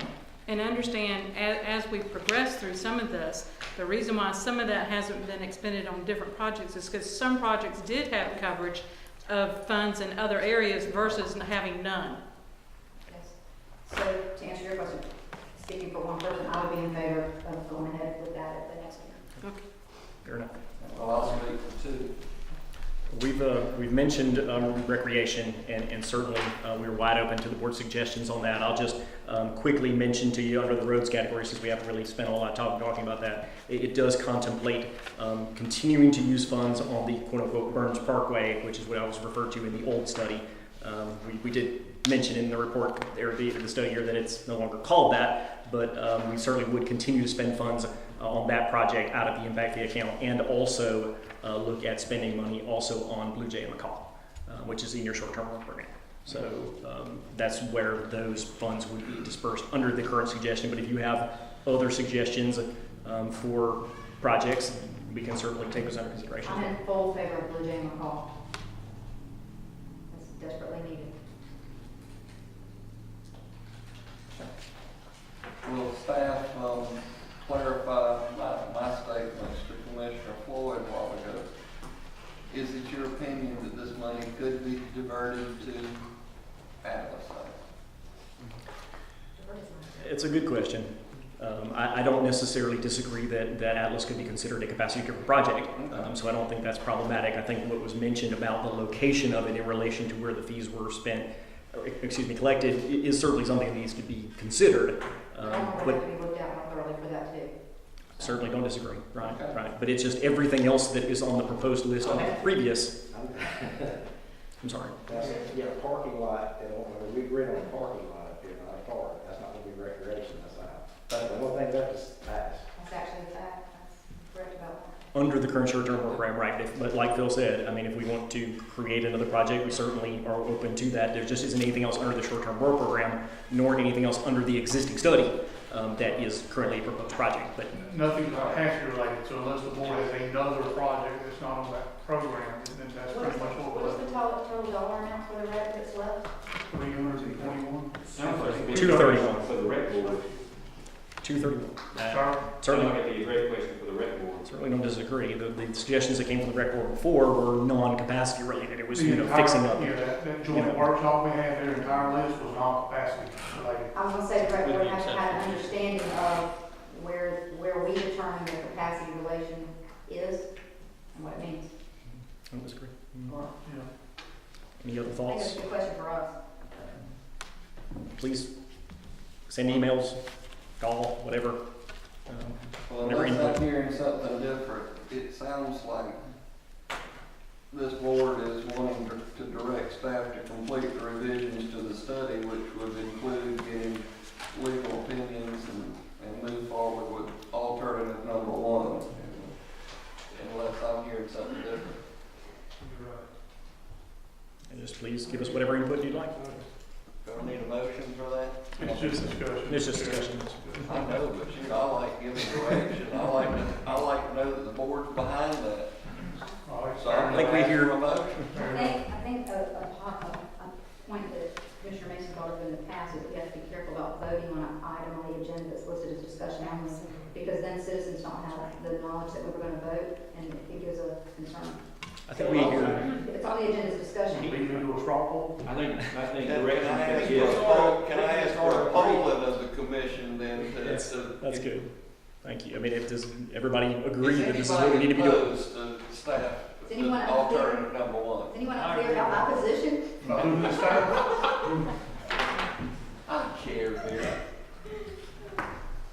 Okay. You got it? Got it if there's no other input. Nobody's opposed. Thank you, Steve. I know it's probably a lot of work. It was. Get off your hands now, Adam. All right. Consideration to approve a resolution to amend the budget for fiscal year ending June 30th, 2013. Ms. Joanna?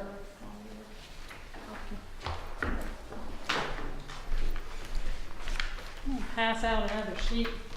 Today I found an error in one of these sheets and that I copied and pasted into the actual resolution document, so I want to make y'all aware of that. I want you to know that I'm gonna cross the street, got some glasses, just so I can read this little print. Yes, sir. I have several pairs myself.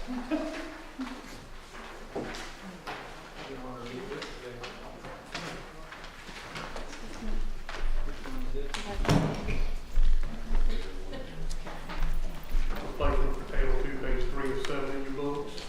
And I was gonna do this thing at the house, I got the magnifying glass. 3 and 7, let's see. Yes, sir.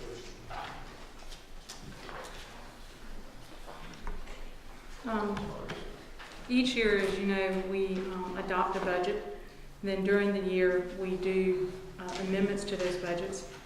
And at year end, we also do amendments to that budget. That's all because of the fact that there is a law that stipulates that our budgets must be balanced. And during the year, the board does various items or makes various concessions or adopts certain policies that are indicative of making changes to these budgets. And so what you see before you is a resolution with our original budget, what the current approved budget was, and then also too, the revenues and appropriations that we're making in the proposed amendments. When you look at this budget, it seems like there's an awful lot of changes, and there is. As we have tailored down this budget each year and gotten down to, for lack of a better term, the nitty-gritty of appropriating for each one of these departments and not necessarily having redundancy in each one of these departments, we've had to make adjustments. The particular adjustment that we're looking at right now is $2.2 million. The reason for that, and the majority of it, has to do with what we appropriated in other agencies. If you recall, during the service delivery agreement, we agreed to appropriate or restrict some of our fund balance for the cities. When we did that, we basically said the cities could come to us. On 3 different occasions this year, y'all have approved us extending those funds to the cities. So you will see within your agency, Department 51, about $1.3 million. That money was set aside. It was set aside in restricted fund balance. So we are simply increasing the amount of the overall budget by that so that we can record those payments. And then we are setting aside the revenue that we had in fund balance for that. That is the major change. And so a simple way of putting that was, while it wasn't included in the budget, we knew we were gonna have to spend a certain amount, and we restricted some to the side, knowing we'd have to add it to the budget when we made those payments. When the request was made, and they can make those requests over a period of 3 years. So it's not something that was, it was actually safely planned. That's correct. Money set aside. It's not spending money we weren't planning on spending. That's correct. Yes, sir. All 2.2 million of it. Not all 2.2. What I said was that 1.3 of the amount is in the other agencies or Department 51. So where's the other nine? Move on to the next. You will see increases and decreases by department. Each one of those is listed along with the details for each department behind it. For instance, we made budget amendments to the solicitor's office of $14,000. We made budget amendments to the probate court of $23,000. We made budget amendments downward for the Superior Court. We made budget amendments to the State Court. For instance, in Superior Court, if you look at that one, the $60,000, that has to do with the grant that we accepted, if you recall, for the drug court. Okay. As you go down each one of those, you will see changes. When you look at the actual detailed line items, what you will see is a lot of this has to do in about 3 or 4 major categories. One is health insurance, one is workers' comp insurance, which the departments have no control over. And by that I mean this: we budget in aggregate. And when we budget in aggregate, there may be a department that has 5 people in it that basically have just their own insurance, their personal insurance. They don't have their employee insurance and family covered insurance. But when we net all that out, we come to an amount of, say, $10,000 per employee. Well, one particular department may have 5 employees that have only employee insurance. Another department may have their employee insurance plus their family coverage. So when we budget that, we always are having to make those adjustments. In the workers' comp, we did have some slight increases in that weren't anticipated, but we've covered those all overall. One of the things I want to make sure that everybody understands is this particular budget with these amendments in it is about $280,000 more than what we actually expended. Okay. The reason for that is that when we get to the audit time, I have to present this to the auditors. We either are under budget or we're over budget. If we're over budget in one of these items, it is a technical law violation. So I left enough funds in these, should they make classification changes, should they find something that we haven't already recorded, that we would not have to come back, hopefully, and do any other changes. And that's what you see is it's actually $300,000 above where we actually expended to ensure that our budget is over our actual expenditures. Does that make sense? It does. Are we having to use any reserves to do this? Actually, no, sir, we did not. We basically, if you remember, We only budgeted a slight amount of what we thought we would get in prior year. And if you look at the revenues down below, you'll see all revenue original budget. And you'll see property tax added for prior year. And then you will see new TAV tax. That's the new automobile tax. So we did not have to go back into fund balance at all, except for the ones that we expended for the cities. So that, again, that's where we did collect property tax from previous years, and that benefited us, which has happened in the past, and that's one of the things I was referring to during our budget time this year, when it seems so hard to find out. That's correct. Any other points you wish to make? No, sir, just, answer any questions that you may have. You will see in the back that there is detail on each one of these items. It is by the individual line item so that you can tell where we're pulling from and where we may have exchanged from. The second sheet that I gave you just a few moments ago, if you look at that particular sheet, you will see one glaring change. And how I missed this and copying it, I'm not sure. You will see, I'm sorry, in table 2, which is our special funds.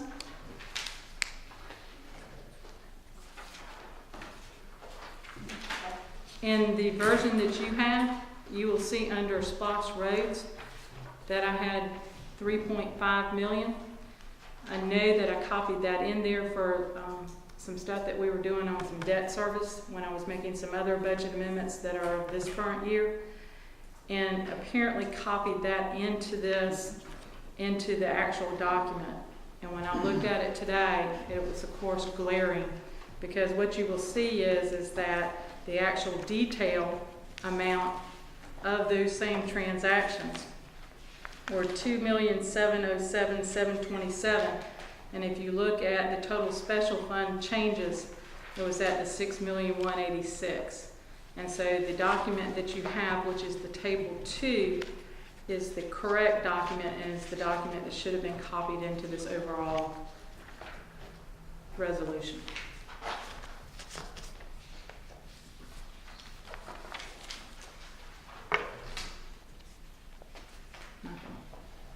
So what do we do about correcting that? What you will see is the document that I just handed to you is the correct, that should have been copied into there. The right thing. Yes, sir. Yeah. And what I would like to do is simply insert that into the resolution for Mr. Kessler to sign, with your understanding that it is the second table 2 that will be inserted into that main document. The actual detail is correct. So you'll need a motion to, hopefully to approve it with inserting table 2 as a correct. The corrected table 2, yes, ma'am.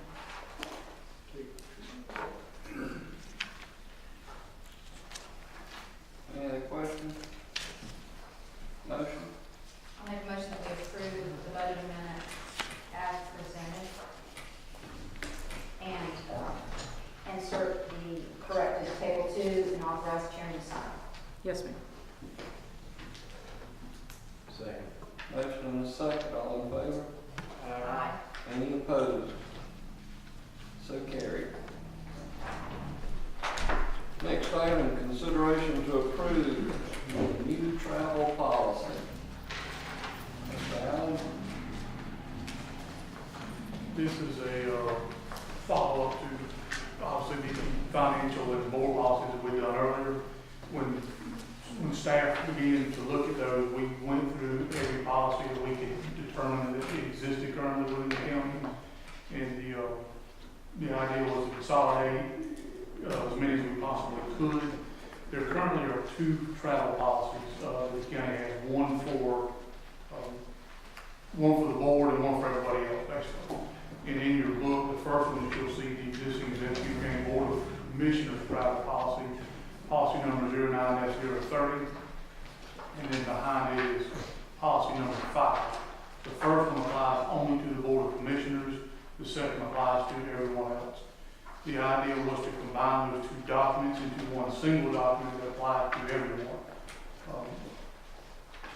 the biggest difference between the board travel policy, and the policy that applies to everybody else is that the board approves board travel, the county administrator approves everyone else's travel.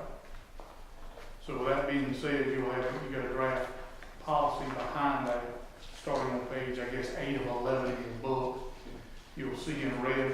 Now, obviously these two were merged, they were reformatted, so you can't follow down line by line, but the parts that are in red are parts that were added from the existing policies or deleted.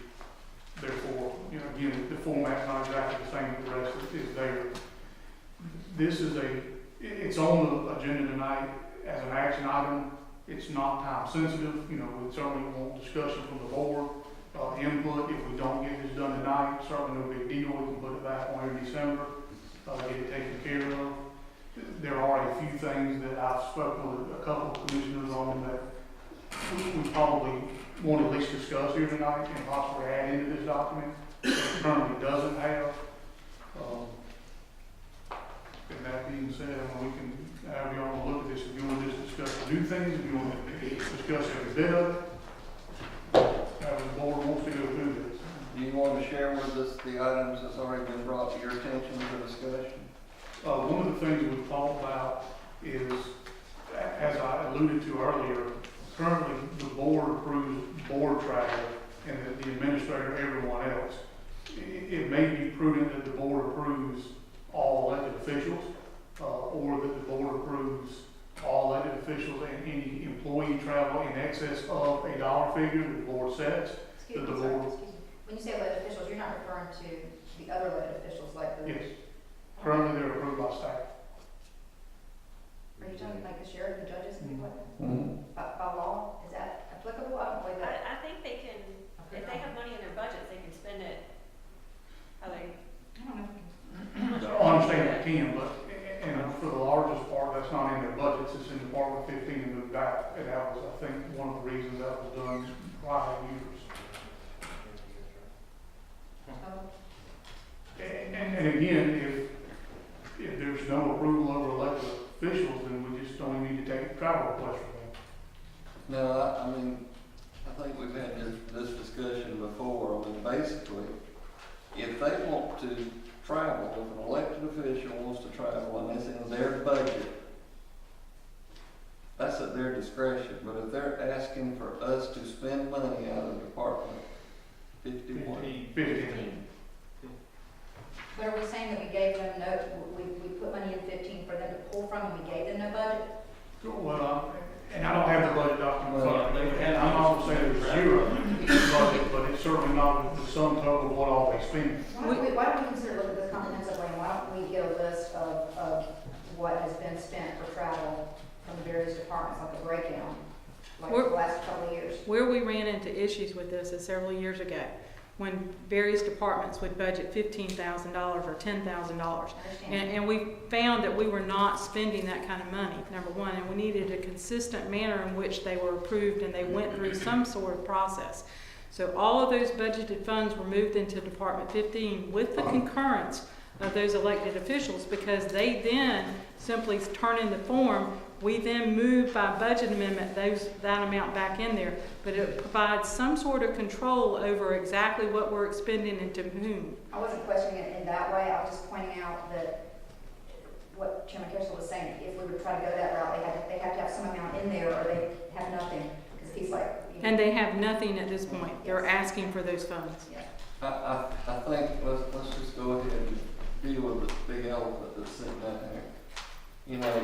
The question is it right for an elected official to go and spend hundreds of dollars a night on a room in Savannah, Georgia, with no discretion, when we have to ask for a vote ourselves to go and do so?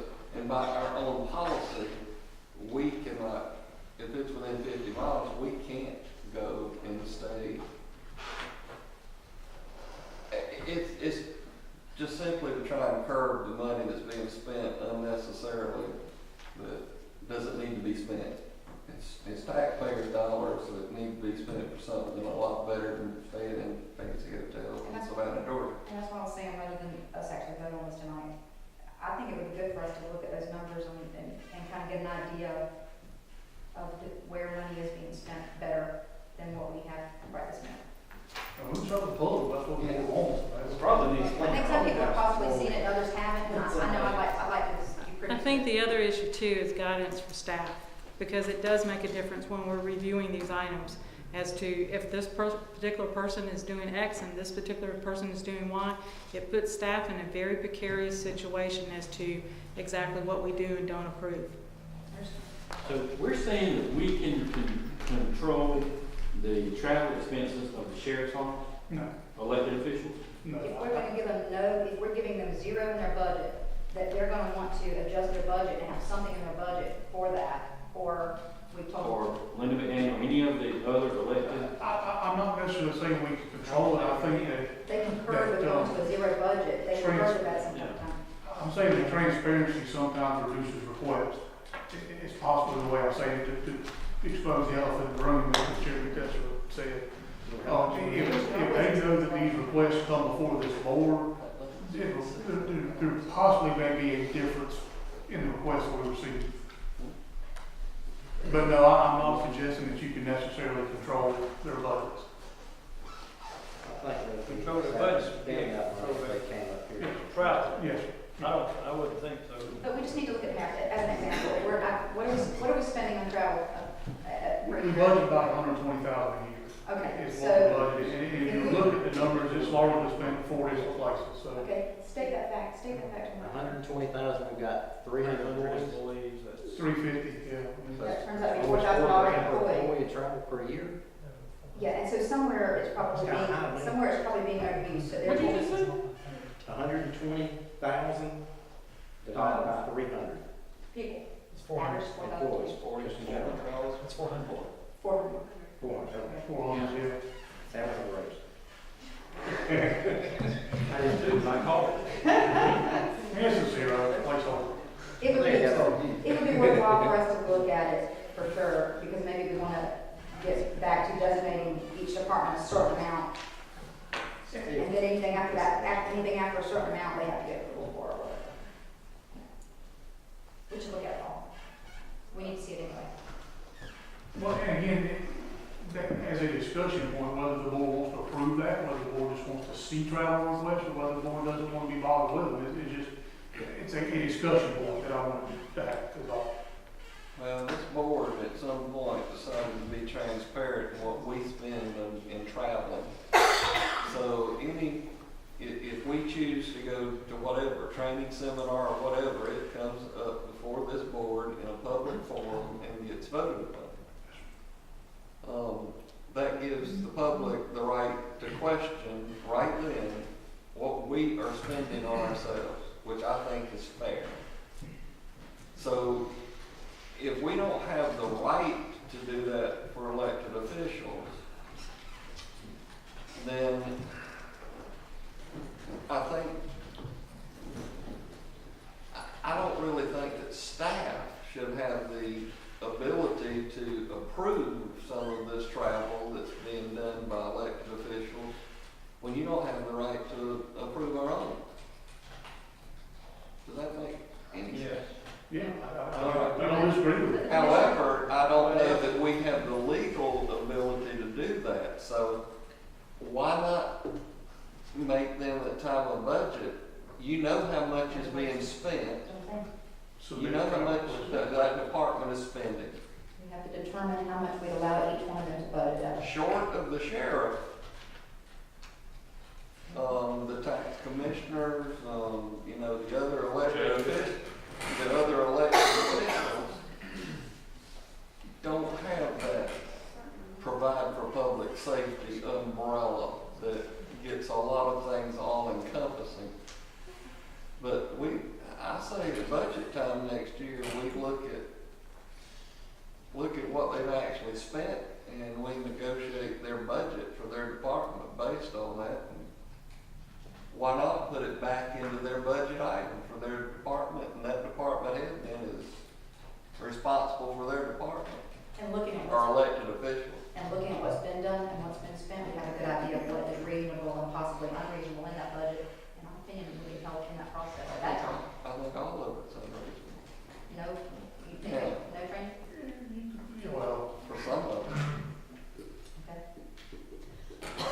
And obviously that's, Required. and I really hear when it was done the other way, so I mean, surely there was some reason to take it out of the individual. What's the department. difference there? I mean, if the purpose is to air it, whether it's in Department 15 and being shifted over for travel, or it's in the budget, it's still not being aired. It's just a budget. It was number. only We have aired the to the ability staff. to approve their budget, so during that time, we air a lot of the different costs in their departments at that time. We do, I mean, but you just have to follow the but law. the difference was that we had different departments that might request $15,000 to make sure they had enough in there when they actually only spent $9,000. And so when we looked at that, we at one point were spending, I believe, in excess of $230,000. And by pulling it all into Department 15, we were able then to concise that down to a really true budget figure. Here's a reasonable way of putting it. Say an elected official has 2 different trainings a year that they have to attend in order to keep their whatever certification, blah, blah, blah, okay? So they put that in their budget, and they end up with a $2,000 a year travel budget, or $5,000, whatever it turns out to be. So then they end up wanting to spend 7 or 8. We have to approve a budget amendment for the difference that they spent afterward. And that could air that in a public way. But the problem is that we're trying to figure out, I think, is not that what we want to do, but just how to comply with the law regarding how to do it. I think we need some clarifications exactly how the elected officials, right now, if I'm understanding all this correctly, right now, elected officials have zero travel funds in their budgets. And they come to staff to request either reimbursement, or what do they request? There's a process and procedure, which we have a form that requests travel, okay, and training. Those particular forms are filled out. We never deny them any of those. We may question some of them, like, for instance, they may show 3 days worth of per diem when the conference is only for 2. They may have shown that they wanted per diem when meals were included. And so when those come in, the administrator gets those, purchasing and the administrator reviews those, signs off on those. If finance sees anything as an issue from that point on, then we look at those, and we may question them.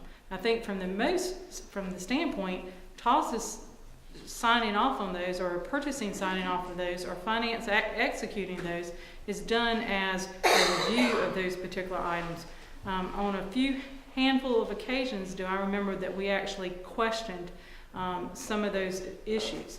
I don't think that we necessarily have any carte blanche to tell elected officials no that they can't use those funds. I think it just was a simple mechanism to reduce the overall budget that was being shown aggregately through all the departments, number one, and to have a clean process that everyone used that same process. That makes sense. I think what we're getting at is the board, neither the board nor staff can tell an elected official, no, you can't do this, or no, you can't go to this training or attend this conference. They're an elected official. They don't work at your pleasure. They can do what they want.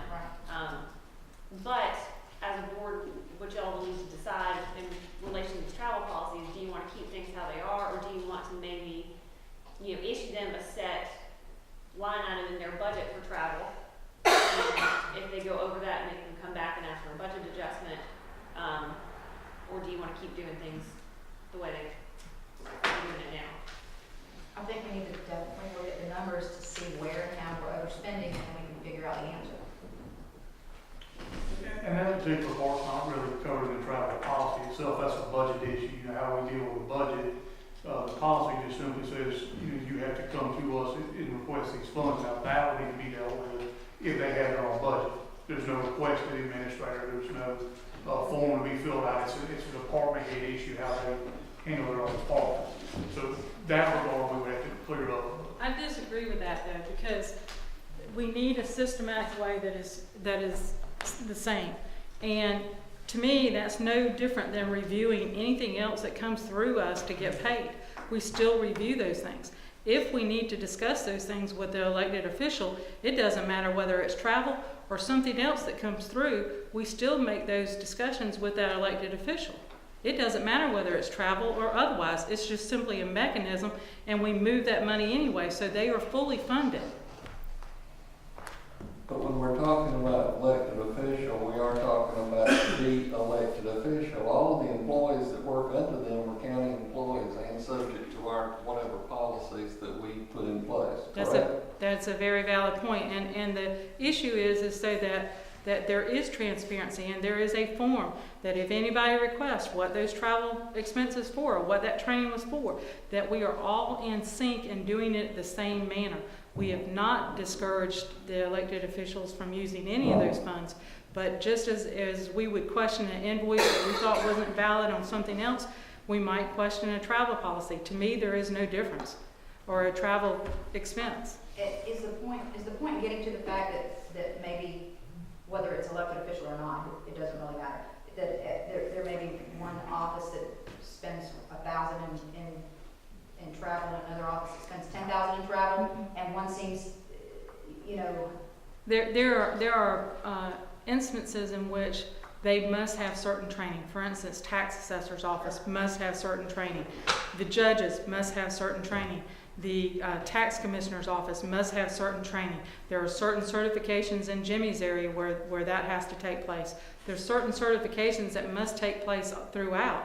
But to me, this is just a mechanism that pulls that through and allows us not to have to budget $200,000 rather than $120,000 because we're guessing on how much that necessarily may be on any particular. You're advocating for a specific amount, whether it is pulled to the side and then they request it, Correct. or it's already in their budgets, but so that we do budget a specific amount, or I'm trying to understand. So that we budget a specific amount, but that we use that same process, that there is a form that they fill out, that they have to But put it that. doesn't say even Even, to me, it makes no difference. We are simply moving the money once they request it. It's in their budget by the fact that they requested it. So it gets down to this policy. So it sounds like, Joanna, you're saying leave it like it is under Part 15. All I'm saying is understand then, on elected officials, we are technically not necessarily approving that. We are simply reviewing it like we would review any other invoice that comes through. In other words, okay, finally I got it. I got what you're saying here. What you're saying is they send it in. We could say no, but it doesn't mean they can't go because they get to do what they want. But Correct. we would have a process of the documents that they filled out showing the money. But it's harder for them to spend it if they're asking if they're just writing the check out of I their think own budget. Toss's original comment that when there is additional transparency there and they're having to ask, that generally there's more validity behind that request. It's not actually an approval. It's more of a disclosure. It's a disclosure, and the administrator can choose to question anything that he wants to question or ask the elected official about it. When it comes into an elected official, it would be a disclosure. I'm sorry. Well, I think, like, we even talked about employees of an elected official as well. Like, if sheriff's deputies have to attend certain trainings, certifications, I mean, the county can't deny that. Their boss is the sheriff. If Jimmy says, I'm sending them to this, they're gonna go, but the county may just say, we're not paying for it. And then he'd have to come up with money somewhere else, just as an example. Gotcha. And to me, the difference, if y'all approving your own, is just another level of transparency that this board chose to do. What other difference, Mr. Todd? Page 8 of 11 will start at the front. You see in red, prior approval is required for the employee attending any event if the employee intends to seek compensation. What that is, we've never had this in there. This is not actually travel per se in as much as hotel accommodations. And if you look above it, under a purpose, you'll see what an event is defined as. Conventions, educational classes, continuing education classes, workshops, conferences, meetings, and other similar events, what we refer to as events. Basically saying that if an employee wants to go to a training seminar in Savannah and they're getting paid, we need to know about it. And it's just a way of keeping up where employees are, because I think a lot of times we have a number of people in a number of different places, and we just don't know that. I'm sorry, Mr. Chairman, it's 7 o'clock, we have planning local. Sorry. And we can sir, you know, if y'all want to stop, this discussion, we can come back to it, or do it in December, what's going to be, however y'all want.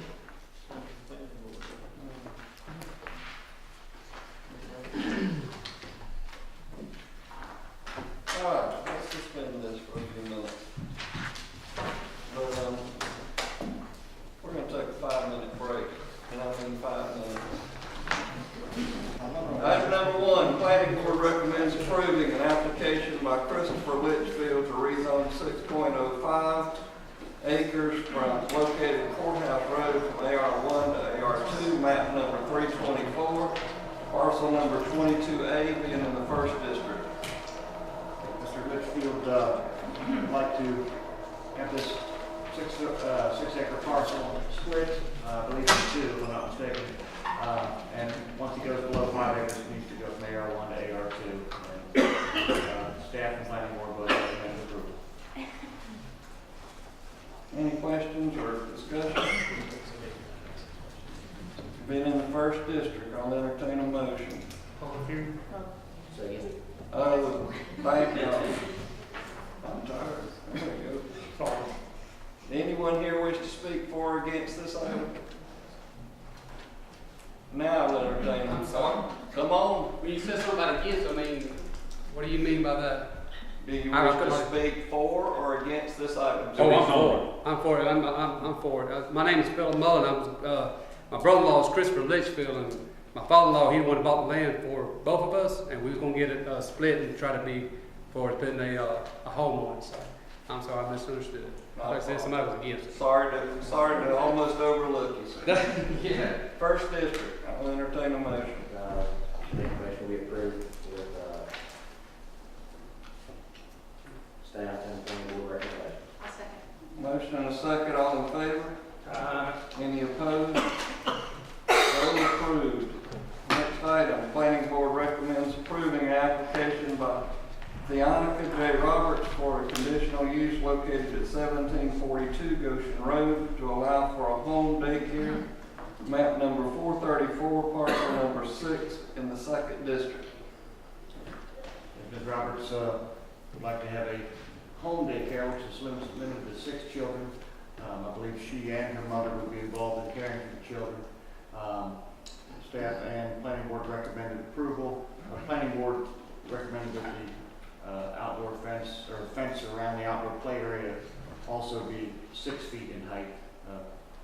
Additional stipulation by the planning board. Anyone here wish to speak for this item or against? Seeing no one, I'll entertain a motion. Was the Ms. Roberts, were they okay with the 6-foot fence stipulation by the planning It board? wasn't a comment, actually. I don't know if she noticed it or paid attention to that. It was my intention to make a motion on staff recommendation because I assumed that you made a recommendation based on the law. Yes, and I didn't, I mean, these are little kids, I don't see a 6-foot fence being necessary, but. I just don't know. My recommendation, I was going to make a motion to go with staff recommendation. Staff recommendations. Yeah. I have a motion. Before that, was there any comment from public or anything? No, Okay, that's what he said. You know what I'm saying? Motion and a second, all in favor? Any opposed? So carried. Next item, planning board recommends approving an application by Lynn Michael Brennan to rezone 1 acre located at 5470 Call Road from AR2 to B3, map number 465, parcel number 3B in the 2nd district. Ms. Brennan is requesting permission to put in a outdoor storage. Our ordinance actually requires screened outdoor storage in the B3 district. It would be in this large field here on their property. She is adjacent to B3 zoning, but she's also adjacent to some AR1 zoning. I did get a couple of calls expressing interest in what was going on, but we had no objections either by phone call or at the meeting. The planning board added the stipulation that the storage can only be for boats and RVs. Mrs. Brandon did not have an issue with that. Is that all right to add? Do you, Sure, I mean, they can add it. I guess what I was trying to get at is when you do a certain type of approval, it's an additional requirement above the typical zoning requirement. And Right. you're saying that they do have that ability at any point in time. You and the planning board can, well, the planning board's recommending stipulations and you can make stipulations. And she has a problem with it. She did not have a problem with that, that's all she intended to store there, but it seemed to me that if somebody brought a piece of equipment, they might want to store it there too, and that planning board said, no, that's not acceptable.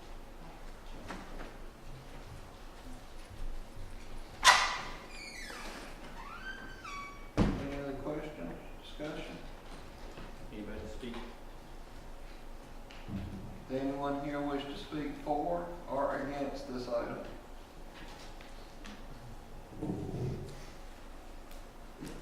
Being in the second district, I'll entertain a motion. I'll make a motion that we go with planning board recommendations.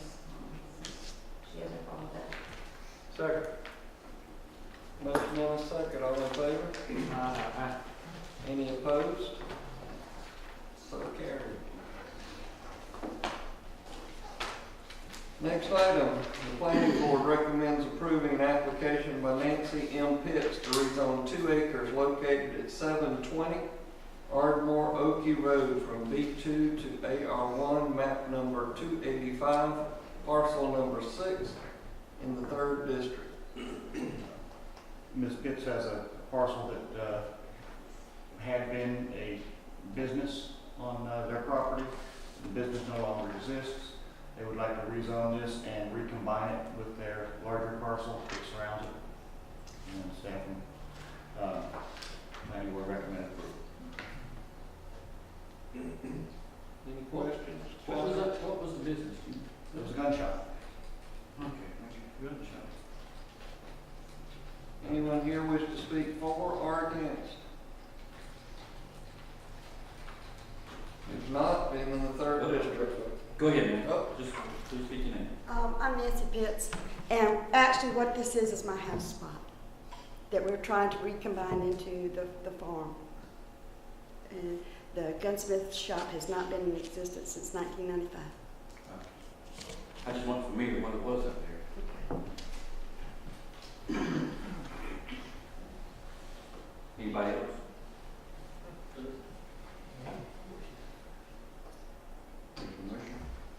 I'll make a motion to approve with the planning board and staff recommendation. Motion and a second, all in favor? Any opposed? So carried.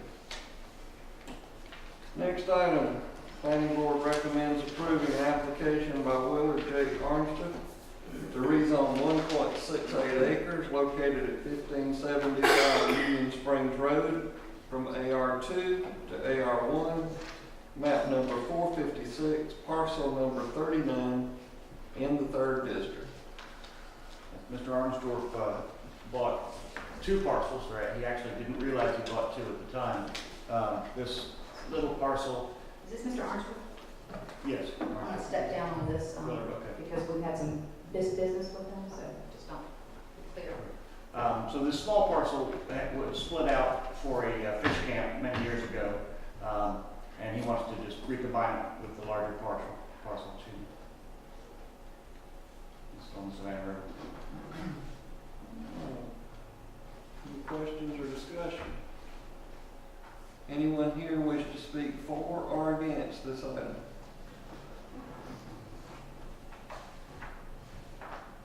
If not, 3rd district, I'll entertain a motion. I'll make a motion to approve with the planning board and staff recommendation. Second.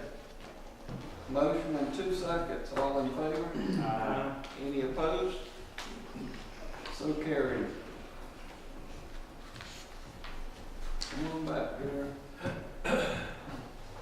Next item, planning board recommends approving an application by Zachary Rich, and I apologize if I pronounce that wrong, for Susan Marchman to rezone 2.02 acres located on Stillwell Road from AR1 to AR2, map number 389, parcel number 36 in the 4th district. The large parcel is owned by Ms. Marchman. Mr. Rich is a relative, and he would like to have that rezoned to have a home site there on that property. And planning board and staff recommended it. Questions or discussion of staff? Anyone in the audience wish to speak for or against this rezoning item?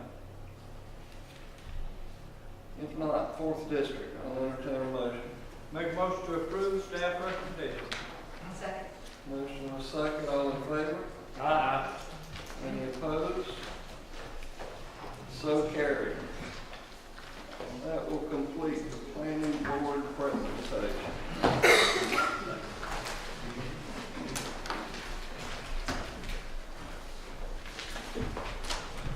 All right. And we go back to item number 9.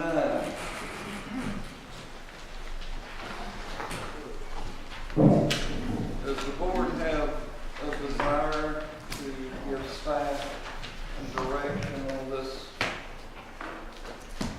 item?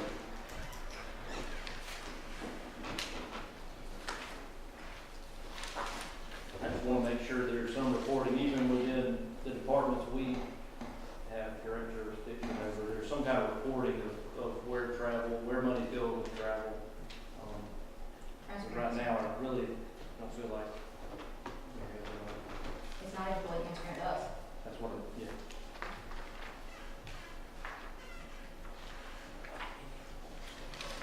Well, there's little things that bother me. We serve a county that has facility in it that could house seminars and retreats, but yet we go to St. Simon's and places like that. I personally would just as soon have those type things in the county and support the county that we serve, rather than spending money outside the county. But so I know there's money not only by elected officials and other departments that we can save.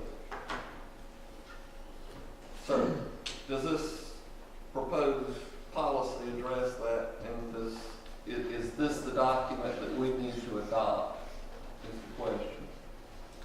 And this is in its draft form. And our agenda item is for consideration. What is the direction of the board? I think that this document needs some additional work based on the things that we discussed tonight. Would the board be happy to review this individually and submit their items to staff to incorporate those concerns into the final draft to be presented to the board at our next meeting? Then I would entertain a motion to Mr. Chairman, I'm sorry. One direct question I'd like to ask the board while you're all here. The rest of this, I think, is minor stuff that we can get. If you look on page 10 of 11, the per diem rates, we went in and lowered those by $10 per day in a major city. Does the board have heartburn on that? I mean, we could easily add that back. That was just based on review of some other state rates, federal rates. It appears they may be slightly higher, but really, certainly not where staff's going to take their stand. The board feels like and you can see what they were beside it. The 12 went to 10 for breakfast, the 18 went to 15 for lunch, the 30 went to 25 for dinner, which nets a $60 per day, or 50 rather than 60 is what it was. The other city remains unchanged. Major needing to find is anything over 200,000. So the board would like to see those where they were. We'll reverse those changes out. If the board has no problem with that, we'll keep them. Other than that, I think the rest is minor issues. Personally, I like the changes. I like the changes as well. I don't have no problem with it. I'm sorry. Keep going with your motion then. Okay. And just for the information, when I travel for the health board and other places, those that you're proposing are exactly what's on other state agencies, I believe. Thank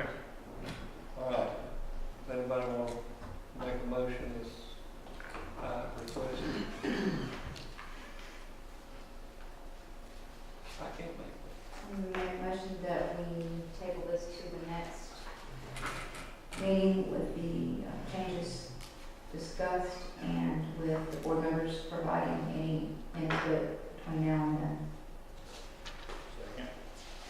A motion and a second. All in favor? Any opposed? So carried. Next item. Consideration to approve refunding water and sewer impact fees. Put down this item as well. Sure that Commissioner Jones stepped down. Mr. Allen? Mr. Chairman, we've received 4 requests, actually. There's 2 reflected in your book, the other 2 were received after the book were printed. They're exactly the same in nature, there are just a total of 4 at this point. Basically, the letters requesting the refund are almost identical, other than parcel number being changed. So, there are 4 now, rather than the 2 requests that your book reflects. And there are, from my perspective, a whole lot of uncertainties, a lot of things that I can't necessarily answer for you on this. Basically, these were all within one particular subdivision. The fees were collected at the time the lots were sold, not at the time that the building permits were issued. All 4 of the requests that we have received, we have verified the building permits have never been issued on, and the fees have been received by the county. The level impact fee prohibits the collection of fees prior to the building permit being issued, which clearly happened here. There is some uncertainty. These fees were collected in 06 and 07. I certainly wasn't around. I don't know if there's that many people around to ask who actually physically collected these. But there are also, and you have copies of the checks on at least one of the requests. The fees seem to be indicated that they were collected on tap fees or capital cost recovery type fees. So the uncertainty is, was there some internal discussions within the county that we couldn't collect impact fees, but we could collect tap fees, which we did and continue to do on certain projects that don't fit. In other words, if there wasn't a new capacity related home, it was a new tenant or a new meter that was issued, we would always collect capacity fees. I don't know if that happened. I don't know if these were collected as impact fees. All I can tell you for certain is that fees were collected, building permits have not been issued, and all of these people are requesting that their money be refunded.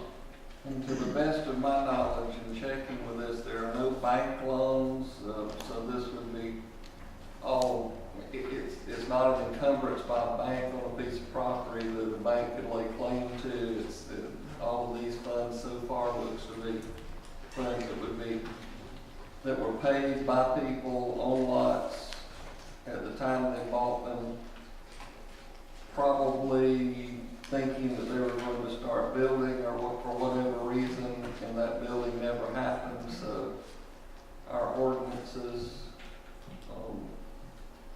pretty well dictate that under normal circumstances, people come get a building permit and they pay these fees at that time, correct? Yes, sir, that's correct. And construction has never been built on these, so they're asking for their money to be refunded. And at such time as building did happen or occur on this, these folks would then apply, or whoever owned the property at that time would come to the county and apply for their permits, and they would pay the fees at that time. Yes, sir, that is correct. At whatever rate is existing today. Correct. Might not be at this rate, but at today's rate. I believe it is a little higher than that. It is. Okay. I would, personally like the board to consider making these refunds and to also give staff the direction. As Tulsa stated, I think there are some others in this particular neighborhood that this is going to bring light to. So that we don't have to deal with this over and over, to not only approve these refunds as outlined here, but others that follow the same criteria and same guidelines, same everything else being even, to allow them to refund those as well. Well, a couple questions I have is, one is, why was it paid at closing rather than that building permit issue? It was the contractual obligation, as I understand it, by the people buying the lots at that time. I would probably be the best person to speak to that, may I speak? You may, because you were, Yep. Jones. Vera Jones? And it's a copy, the commissioners have a copy of the actual sales contract that says county water and sewer tap fee must be paid at closing. It is currently estimated at $4,500. It goes on to say, I think it goes on to say something about, because I think they were discussing whether they were going to go up on fees at that time. I actually even included in there, call the county before to verify if that price is still correct. But I'll try to give you a short version with giving you as much appropriate detail as possible at that time. We were the developers of this subdivision south of Effingham Plantation, and when our zoning was approved as a zoning stipulation, the county put that water and sewer would be provided by Effingham County. We developed the subdivision according to the requirements of the county, that the county's engineers worked with our engineers, and we developed the entire inside of the subdivision, and we were almost finished with that when the county decided they would need to start requiring, because that's what was in the email that was sent to us, was that they were requiring a water and sewer agreement many months later in order to comply with their GFA law. And they required a water and sewer agreement from us and a letter of credit as well. And the water and sewer agreement required that we guaranteed a certain amount of payments be made per year, whether or not any lots sold or whether or not anybody built. And that is in violation of the Developmental Impact Fee Act. We were unaware of that at the time. And when we sold lots, we were simply attempting to comply with what the county had required of us in their contract, which was to guarantee that those fees were paid. So, in attempting to be a good steward, I put into my contract that anybody that bought a lot from us would pay the water and sewer fee at that time directly to Effingham County. I believe even looking at all that information is irrelevant, but I definitely wanted to answer the question. The reason, in my opinion, it's irrelevant is because, and I don't understand the part about if there was confusion up here about whether it was impact fees or whether it was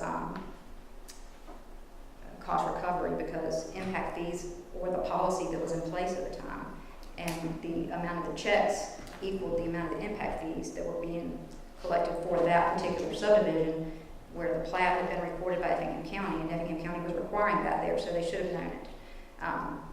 So when they received the check, an additional point would be, I don't know who received the check from the county, but typically water and sewer fees are not paid without a building permit.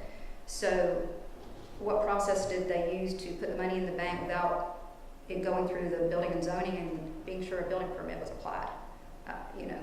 There were several things there that they should have been able to kind of save themselves. And if they didn't feel like they should have collected the money at the time, which it did not comply with the law, they should have mailed it back to the closing attorney. And the closing attorney could have came to me and the Pierces and anybody else that I did a contract with and said, hey, they can't collect this money up front, but you guys could hold it in escrow or something like that. But that's not what occurred. And it's really, in my opinion, just as simple as, whether intentional or unintentional or however it happened, the county collected impact fees that were not legally collected, and they need to return the money. That's just my opinion as a citizen. Thank you. I don't know where it went, but I'm looking at the contract and it says county water and sewer tap fee, so I think that's where Thompson's coming up with the terminology. That and on the checks. Well, the county did not receive a copy of that contract. The county had no idea what the contract said. It is an individual contract, and the county just received the money for the tap fees for the subdivision that they approved, that they were requiring water and sewer be provided by the county, and they were charging impact fees for. So they had no knowledge of what my contract said. I understand. I think to the average person, probably the attorney, they honestly probably don't know the difference between tap fees and impact. Let me No, explain. because the check that was written by Corrales says sewer, water, tap, and fee. Let me explain one piece of knowledge that I'm aware of, and I went back to check all these as we spoke the other day. I believe at that particular time, we were in 2004, early 2005, collecting, quote, tap fees. When I first got here, we were collecting impact fees. Those accounts and that terminology had never been changed. It had never been changed on the zoning documents. It had never been changed from the original tap fee to impact fee. And so I think that's where some of the confusion came in, was the delineation never was made. Let me say it this way. They went into the impact fee account. I'm about to say the refund this money is coming out of the impact fee account. Yes, sir. That's what I thought. Yes. But when they paid these, they agreed to it when they paid this money for the impact fees, whatever was paid for. So if you didn't agree to it, why did you pay them? They made an agreement with me to pay the fees, but none of us knew that that did not comply with Georgia state law. The county was requiring something that did not comply with Georgia state law. And I'll be the first to admit, my own ignorance was entrusting local government to require something of me that followed the law. All right, so the money came to the county and it was deposited. Was any of this by the contract on the subdivision, was this reimbursed to the developer, to D.M. Jones? None of the money came to D.M. Jones.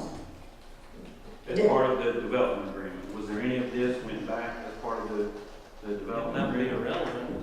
This will be between. The money that came to D.M. Jones, Commissioner Mason, that money was for the work that was done. And you can get it, obtain it wherever, however you want, but you understand what happened there. Do we need to go through that? It's a pretty simple answer. I don't know the answer to it. I mean, there was funds that come in, there was funds that went out, exactly how, And that's where they came part of the from. development agreement, that's how the development Okay, is hold on, supposed hold to on. recover money. He wants to cover this. He wants to cover Ask this. my question. Well, I'm gonna answer it. I'll be glad to answer it. Now let me ask the question first. Ask anything.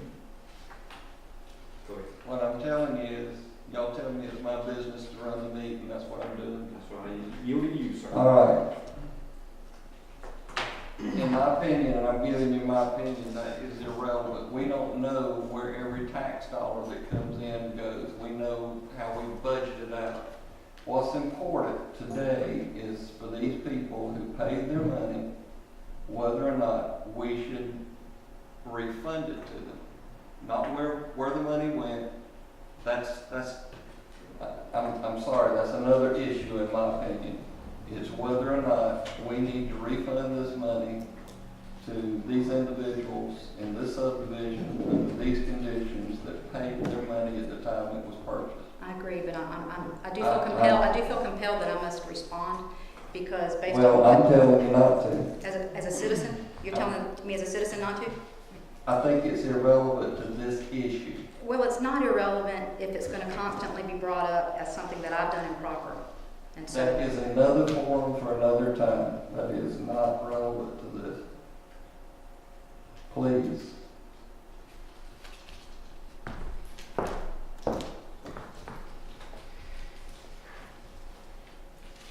Is there any other relevant questions to whether or not we feel like these individuals in this subdivision should be refunded the fees that were paid? But you said if we do these, you want to do all of them in Effingham County that pay these fees and that have a bill on it. Is that what you said? No, sir. I'm asking for staff, everyone in this subdivision that was collected under these conditions, under the same scenario as this. I've got other subdivisions that have the same thing. That Don't is- get a permit. We don't believe there are any No, others. it's really isolated to this one. Yeah, we don't think there are any others. We believe these are the only ones that this condition exists on. And that would be a different issue to come before this board under those circumstances. just for the record, I was trying to be sure the county got their money. That was the point. I understand. And I think that the reason we were trying to get the money to the county is so that we could get reimbursed for our development costs. Okay, all right. That's what I meant. My question is, are we willing to go back after what the county? Okay. That It's is got another forum, another issue for another time. no, Chairman, it's not. He Now, can't. vote on It can't it, be. so it's not. I've got to be able to address this issue, and I want to address it clearly. And please, when I finish, if I'm saying something wrong, that you have a different fact on, please let me know. When the county required us to use them for zoning, and they gave us a water and sewer agreement, it said they would provide to the connection point. We built the water and sewer and the roads inside the subdivision and turned them over to the county. The county did not bring their sewer to the connection point. Okay, something I just learned 2 or 3 days ago by... Ms. Jones? You don't care. You don't care. It is irrelevant. It's actually not, because he keeps accusing... You're going to let him accuse a citizen of wrongdoing and the citizen not address it. Ms. Jones? Okay. Okay. Let me address this issue. This has to be addressed. It has to be on the next agenda then.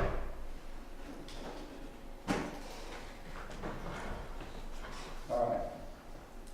We have people that paid money by a civil agreement, a civil contract, whatever that contract was, and had funds that came to the county in advance of when it should have been paid, in my opinion, under our own ordinance. It is my opinion, and that's just what I'm giving you is my opinion. This is the board's actions to actually do. But I think we should refund these, and I'm asking that the board agree to that refund and give staff direction that all others in the same subdivision that were collected under the same scenario can be refunded as they are applied for to staff. That's what I'm asking. I make a motion that the board approve alternative 1 to refund the water and sewer impact fees and all others that follow these guidelines. Second. I have a motion and a second. All in favor? Aye. All opposed? Aye. Being a tie vote, I cast the vote to break the tie. And I vote aye to refund the funds. So carried.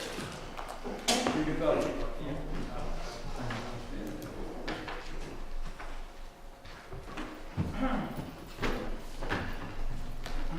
Mr. Kessler? Yes, ma'am. May I ask one question, sir? You may. In doing this, we will need to make certain transactions. Yes, Do ma'am. we have the board's authorization in that most of those impact fees have been transferred for debt service, to make a transfer back to effect this change, number one. Number two, there's also an accounting issue. Since a building permit was never issued, we should have not recorded this as revenue. We should have recorded it as deferred income.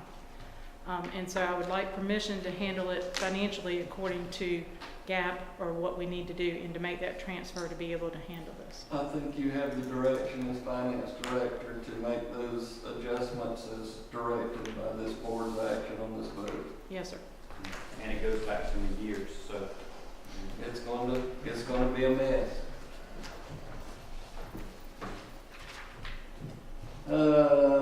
I didn't ask if anybody else had anything to say, but I guess since it went your way, y'all are happy. I see the Pearsons are here. Did you have anything you wanted to say? Thank you. I think I've overstated everything. Now, what I want you to do is go out there and start building some houses and bring the fees and pay it back to us.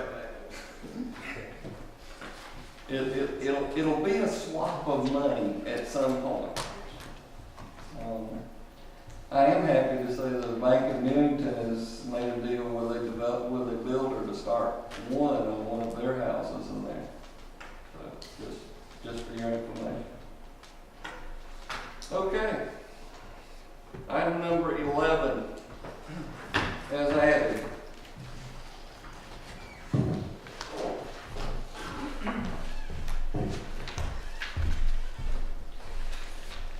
I've already forgotten how we have to, but it's in your packet, folks, that was handed to you.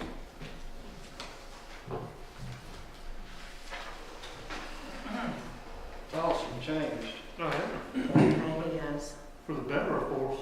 Definitely Is that for the okay? better. We're going to dual deliver this. Does that work? All right. Can we go? Basically, we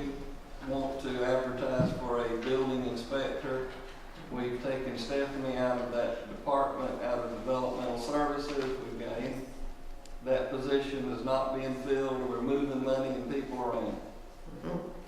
Exactly. Just to give you a quick update on the background, for those who were not here at the time, on April 6th, the Board of Commissioners of 2010, the Board of Commissioners approved a restructuring and consolidation of the Building and Zoning and Building Inspections Department, thus creating developmental services. With that restructuring, we eliminated 3 positions and froze 3 positions, resulting in approximately $296,000 savings in personnel for that year. Of course, we want to make the effort to continue sharing the resources, but increase our efficiency. We do have a proposal to realign developmental services, and it has been submitted for review to you to include the following changes. We will remove the office manager position completely. We will also remove a full-time permanent technician position.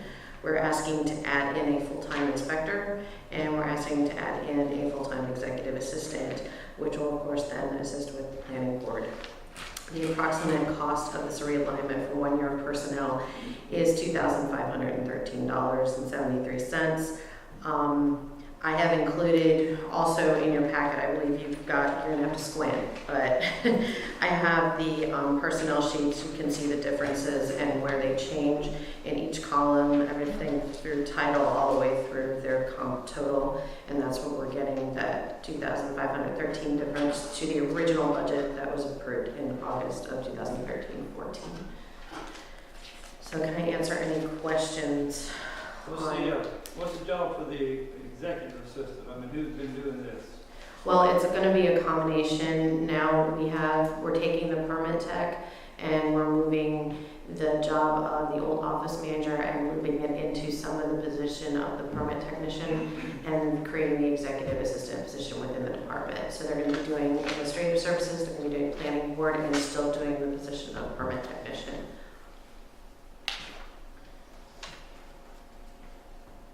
Does that answer your question, Mr. Wilbur? Okay. It's really reclassifying. We're reclassifying someone. President. Correct. It's a new title and a reclassification of duties, yes. Is this one provide the needed relief? I think it's inspection.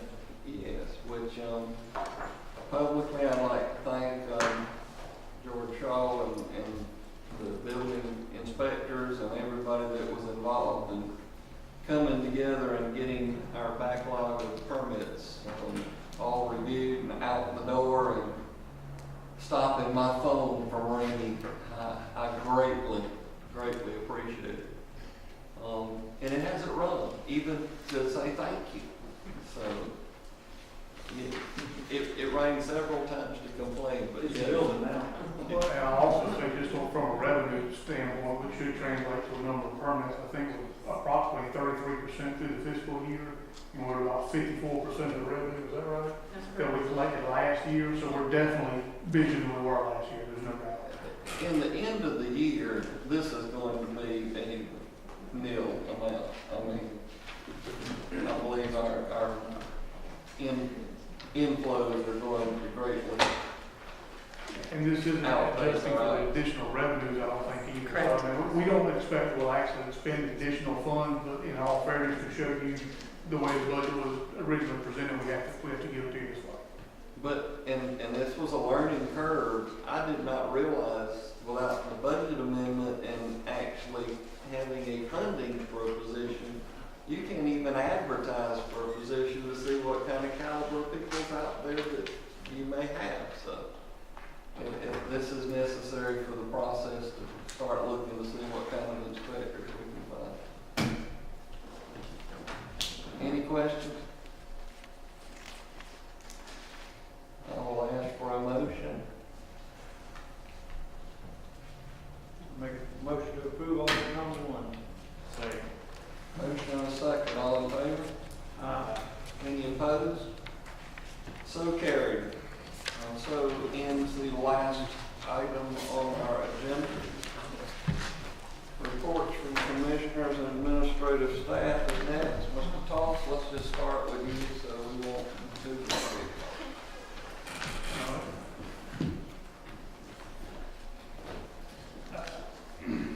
You all should have all this information in front of you, with the exception of the workshop on the Blue Jay Road Fire Station, as promised, I'll discuss with y'all. A couple things to point out, there's a rather large package of stuff from ACCG dated November the 12th. And I just received it today, so I have not read through it thoroughly, but what it appears to be is there's various and sundry nominations that we can make for different leadership, partnership and advocacy awards, leadership awards. So, and it's due no later than December 31st. So I'll take a deeper look at this and we'll talk about it in the next meeting. But basically, y'all will have someone you want to nominate, that's the venue to do so. And I don't know what order y'all was in, I apologize. The other thing I'll bring up, the Chamber's Eggs and Issues event, I guess, is coming up. The next one's on Thursday, December the 5th, 7:30 a.m., College and Career Academy. As usual, legislators will be there to talk about the upcoming legislative session and how it can impact Effingham County. Please let the clerk know. I don't see a deadline on this, but as soon as possible if you want to attend, so we can make sure you all have reservations to attend that event. There is a notification for initiation of section 106 on a GDOT PI number. This is the 275 Reaton-Stillwell roundabout. The 106, this is required by law. It's the historical portion of this. They are required by law to notify all persons that they initiated that process. They'll go through SHPO, the Effingham Historic Society, a few people listen. That's a project being conducted by GDOT, we're not really involved in. Annual Guyton Christmas Parade and Festival. You all are not only invited to attend, but you're invited to participate in the parade should you want to do so. No registration is necessary. It's being held on December the 7th. Begins at 9:30. If you want to participate, all you have to do is show up. Make sure you're in the line by 10:15. And there's a Christmas Arts and Festival on Main Street from 9 to 2 also. So if y'all want to put together a float, participate in the parade, we just love it.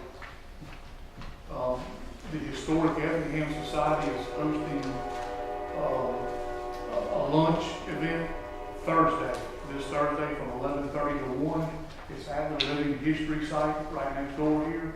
You're all invited to attend. I believe we have 2 that have said they want to come. So if anybody else wants to come, it may not be too late. Don't turn you away. Remind you once again, this has been brought to you before. There's a public information open house also this Thursday night from 5 to 7 on the State Route 17 and 119 roundabout in Guyton. It is at the C.D. Dean Jr. Public Safety Complex in Guyton, 505 Magnolia Street. Should any of y'all wish to attend. And go back there was some information that Steve, I believe, asked to be included that deals with floodplain management. I'll be honest with you, it's 6 or 8 pages. I did not read it, so if you have any questions, you can call me to contact Steve, or maybe you can discuss it with him. And that's basically all I have, other than a workshop on the Blue Jay Road.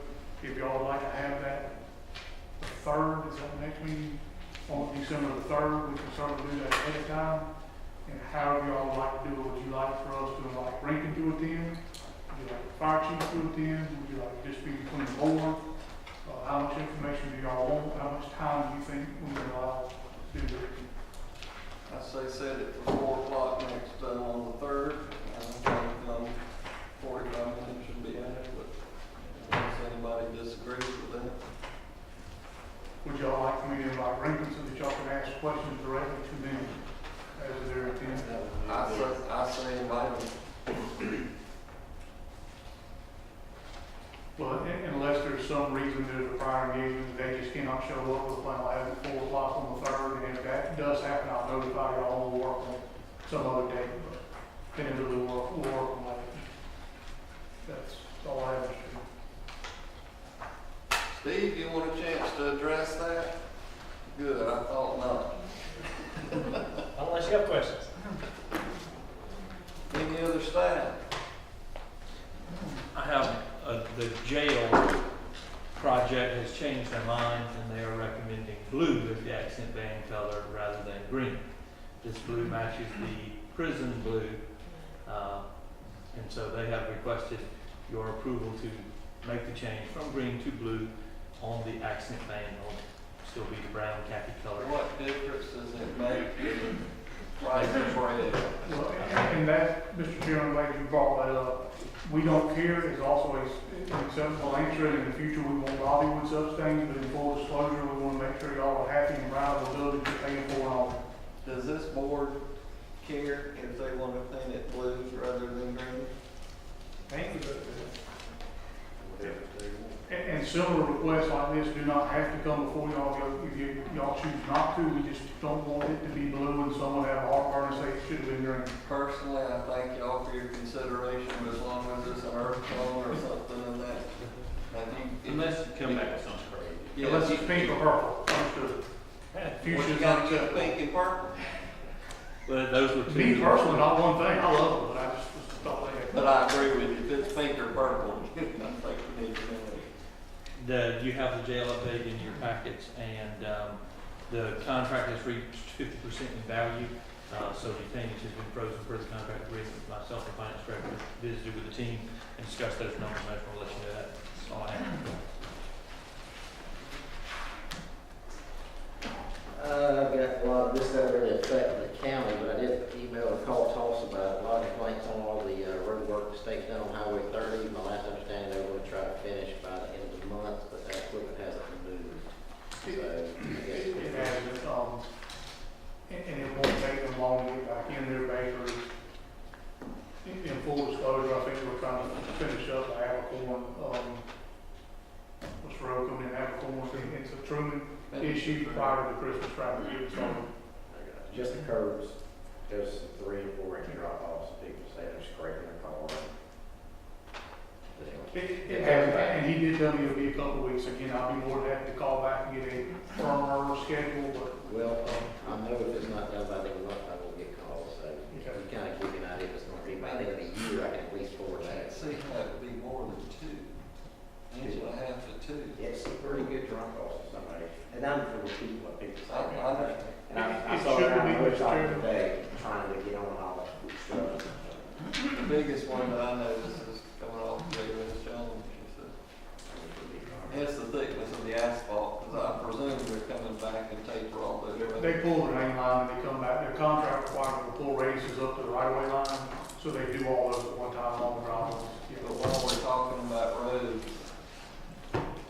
I would appreciate if you talk to Jerry about, in keeping with Highway 30, I don't know what their plans are for feathering that down onto Collar County, but there's some bad holes down right there where you turn on the Collar County.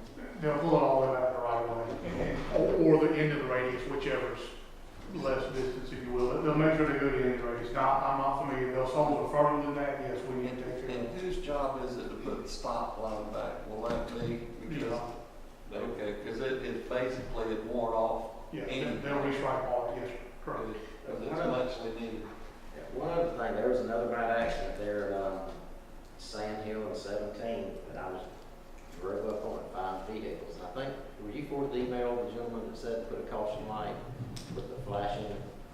Sand Hill and 17. Blue Jay, I'm sorry. Yes, Blue Jay, yes, yes. And, I mean, if we continue to have accidents, we may end up, I know we've done some numerous things there, but I swear people blow through that intersection. Well, if you recall, GDOT did a traffic study, we brought it, at least discussed it, I don't know that they ever presented y'all with a formal copy of it, a meeting or 2 ago. Their recommendations were twofold: one, clean up the site distances. Jerry and I have talked about that, we've attended on multiple occasions, actually get out there and take a look at it. We have failed to do so yet, as far as pulling some of the trees back. The second was to make that a 4-way stop. And you back at Midland. You at Midland in Blue Jay now, right? Well, actually 17, but it's kind of the same thing happening. Oh, yeah, I'm sorry, He was saying 17 in Blue Jay. 17 in Blue Jay. That's where we installed the flashers, but at rumble strips. But there's nothing above the road.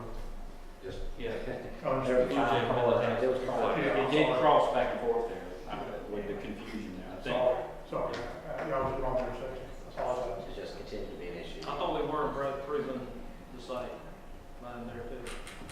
No, Okay. that is one because it's GDOT 17 is a GDOT road, we can't do anything to it. They looked at it when we did the flashers, and what they came up with was around it.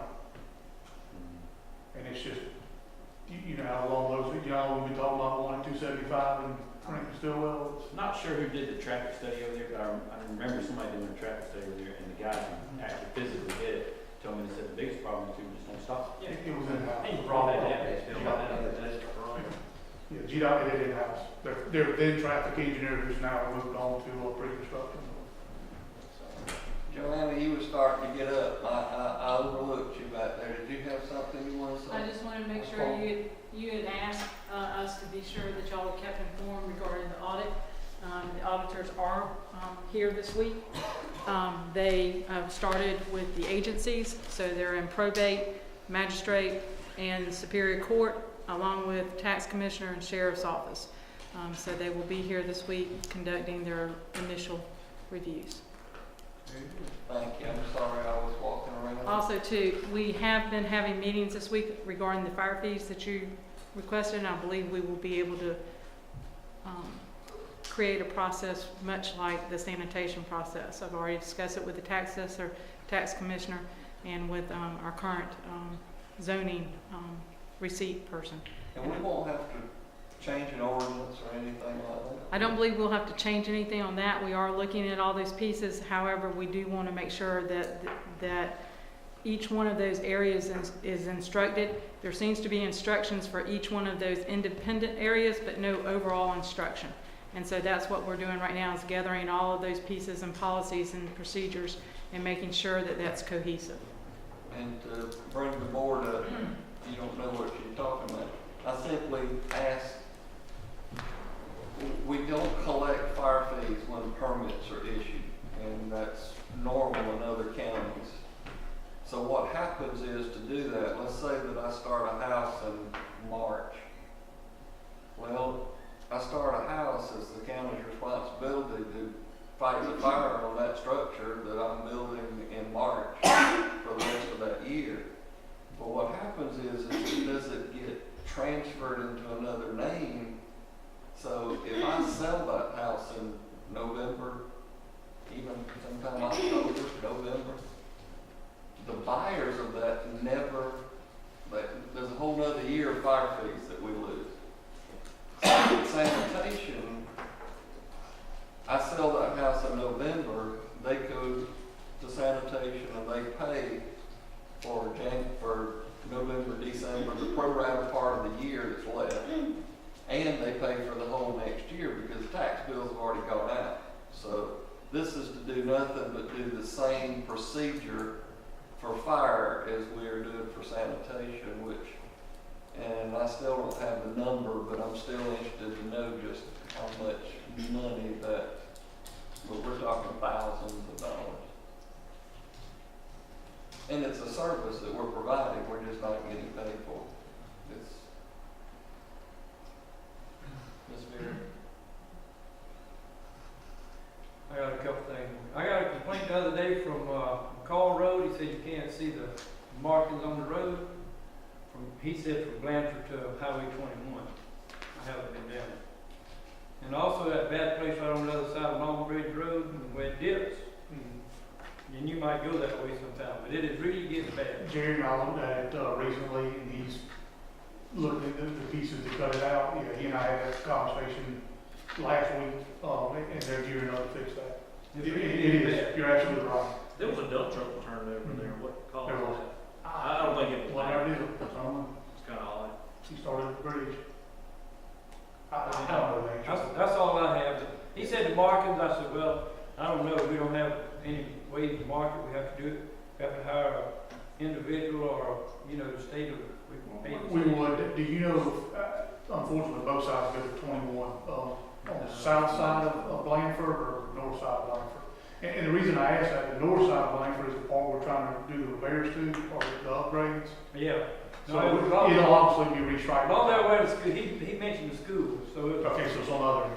So it was from Blanford to Highway 21 on Call Road. That's all I got. Ms. Steve? There was something that Alzheimer's was I call it old timers. Old timers. Well, if you think about it. Phil? No, I'm just curious, how long are we closing out the Old Augusta Road project? End of the year is the official, everybody's contracts terminate end of the year. And I'd have to look, I just saw an email on here about light, where it has to run for 30 days before they'll actually finalize that part. But we're working on setting up a final inspection with the contractor. They've gotten the grass cut, they've not gotten erosion pulled up. But we've sort of done some pre-finals, and they're exchanging information. But officially by the end of the year, it all has to be closed out, and we're working toward that right now. Well, I had the privilege to stop at that traffic light twice now. It takes a little getting used to coming up 21. But it sure is nice coming off Old Augusta and I haven't From the skid marks, there's quite a few people getting used to it. All right, you thought They're of still it? playing with the time. Only thing I was going to comment is that on the Lock Landing Road over,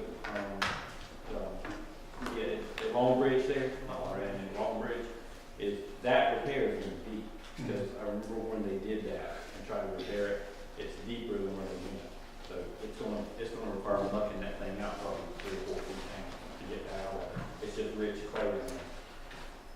And then also, talking about roads, Lock Landing Road, at where we did the decel lane, that section to the bridge has gotten exponentially failure. Yes, sir. Yes, bad shape. To update the board, the plan on both the ash roads, as y'all may recall, we already have a contract on that. It's been delayed to the spring because of the weather. We're, the section you just referred to, as well as Long Bridge Road and all, now I know we have to fix that hole that's getting exponentially worse, are on the paved road resurfacing list that I plan on put out. Well, to start in the spring, we want to go ahead and get it on the street in January or so that we can go ahead and get bids and so that they can begin. I think a lot of land's gotten beyond resurface now. I tell you what I'll do, I'll bring that list to y'all at the next meeting, just so you can see what roads are on there. And what we look at is a litany of different repairs. They're not just resurfacing. Some of them we look full depth reclamation because they're that bad. Some of them we look at individual spots, cutting out, obviously Long Bridge was that way. I'm sorry, Lock Landing Road was that way, of getting rid of all of that. So there's a different number of repairs. We've also recently got some stuff from GDOT with an interlock there to stop cracks that they've recently written a spec on. So we're looking at doing some of those things also. It's not just overlay. But I will bring y'all a list of that so you can at least see what roads are on that we're looking to. Will you make sure Bunyan and Kessler are on it? Bunyan Kestrel's ash, it's a little different. That's right. It's not on there, but it's an ash road. We can't just resurface that.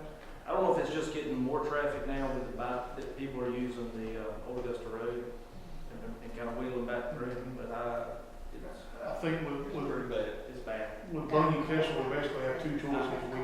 I get them regularly. We either dig up all the ash and haul it off, which we somewhat ruled out, or we grind it and put it back to surface road. How long is the road, would you say? Half mile? Half hour to a mile, yeah. But we could, I'd really like to see one of them full reclaim into the subgrade and then a regular paving section going up somewhere to see. and see what happens. We could do that on Bunyan if y'all, that's the road to do that.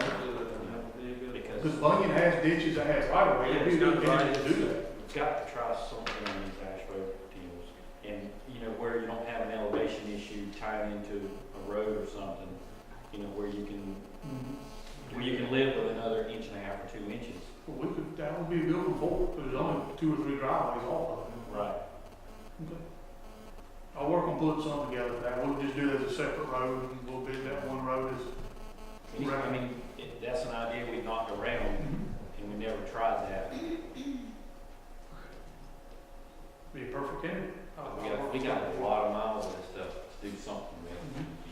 And the county can't afford to go and dig it all up and haul it off. One, the cost to do it. 2, is where you can put it. we'll have the same problem that GP had whenever they gave it to us. Try to give them what it's required. Take it back. All right, anybody got anything else? Do we have need for an executive session? I don't have anything unless Elizabeth does. No, I don't have anything, we've got no updates for the county, so. We're good. nothing to do. We're good. Yes, sir. All right. We got minutes that we need to be looking at if we're going to be considering to approve them.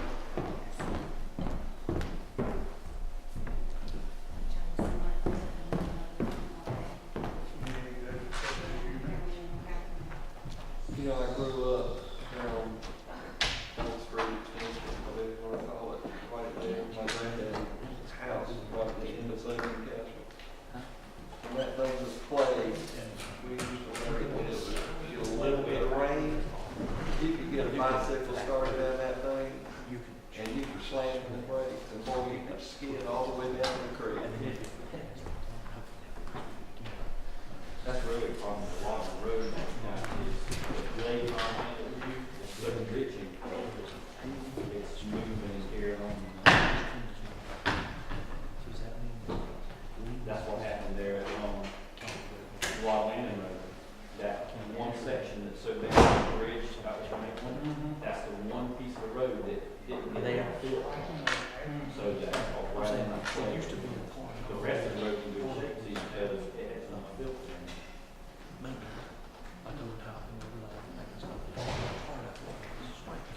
And so you got 6 months.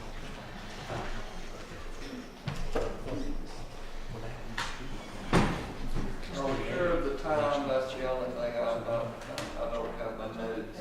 Are we sure of the time? Yes.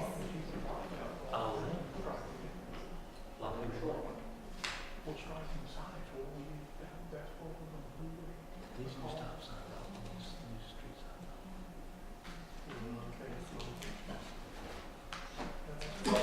Yeah,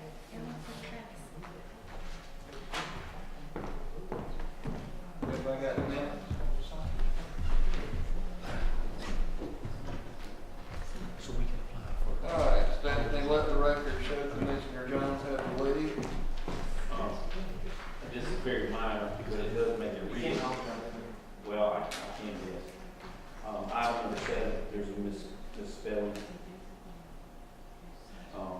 Second line, right in the middle, there's a misspelling. Got it. It changes the word to read. Got it. I think that's a clerical issue that the clerk can change before I sign it. Absolutely. Yeah. Any other corrections or comments? I'll entertain a motion. Make a motion to approve with the correction, in item number 7. So For the executive session minutes of November 5th. So spelling. Yeah, spell. Have a motion and a second by Commissioner Floyd. All in favor? Any opposed? So carried. Any other business to come before this board that I may have overlooked? No other comments? I'll entertain a motion to adjourn. Make a motion to adjourn. Motion and a second. All in favor? Any opposed?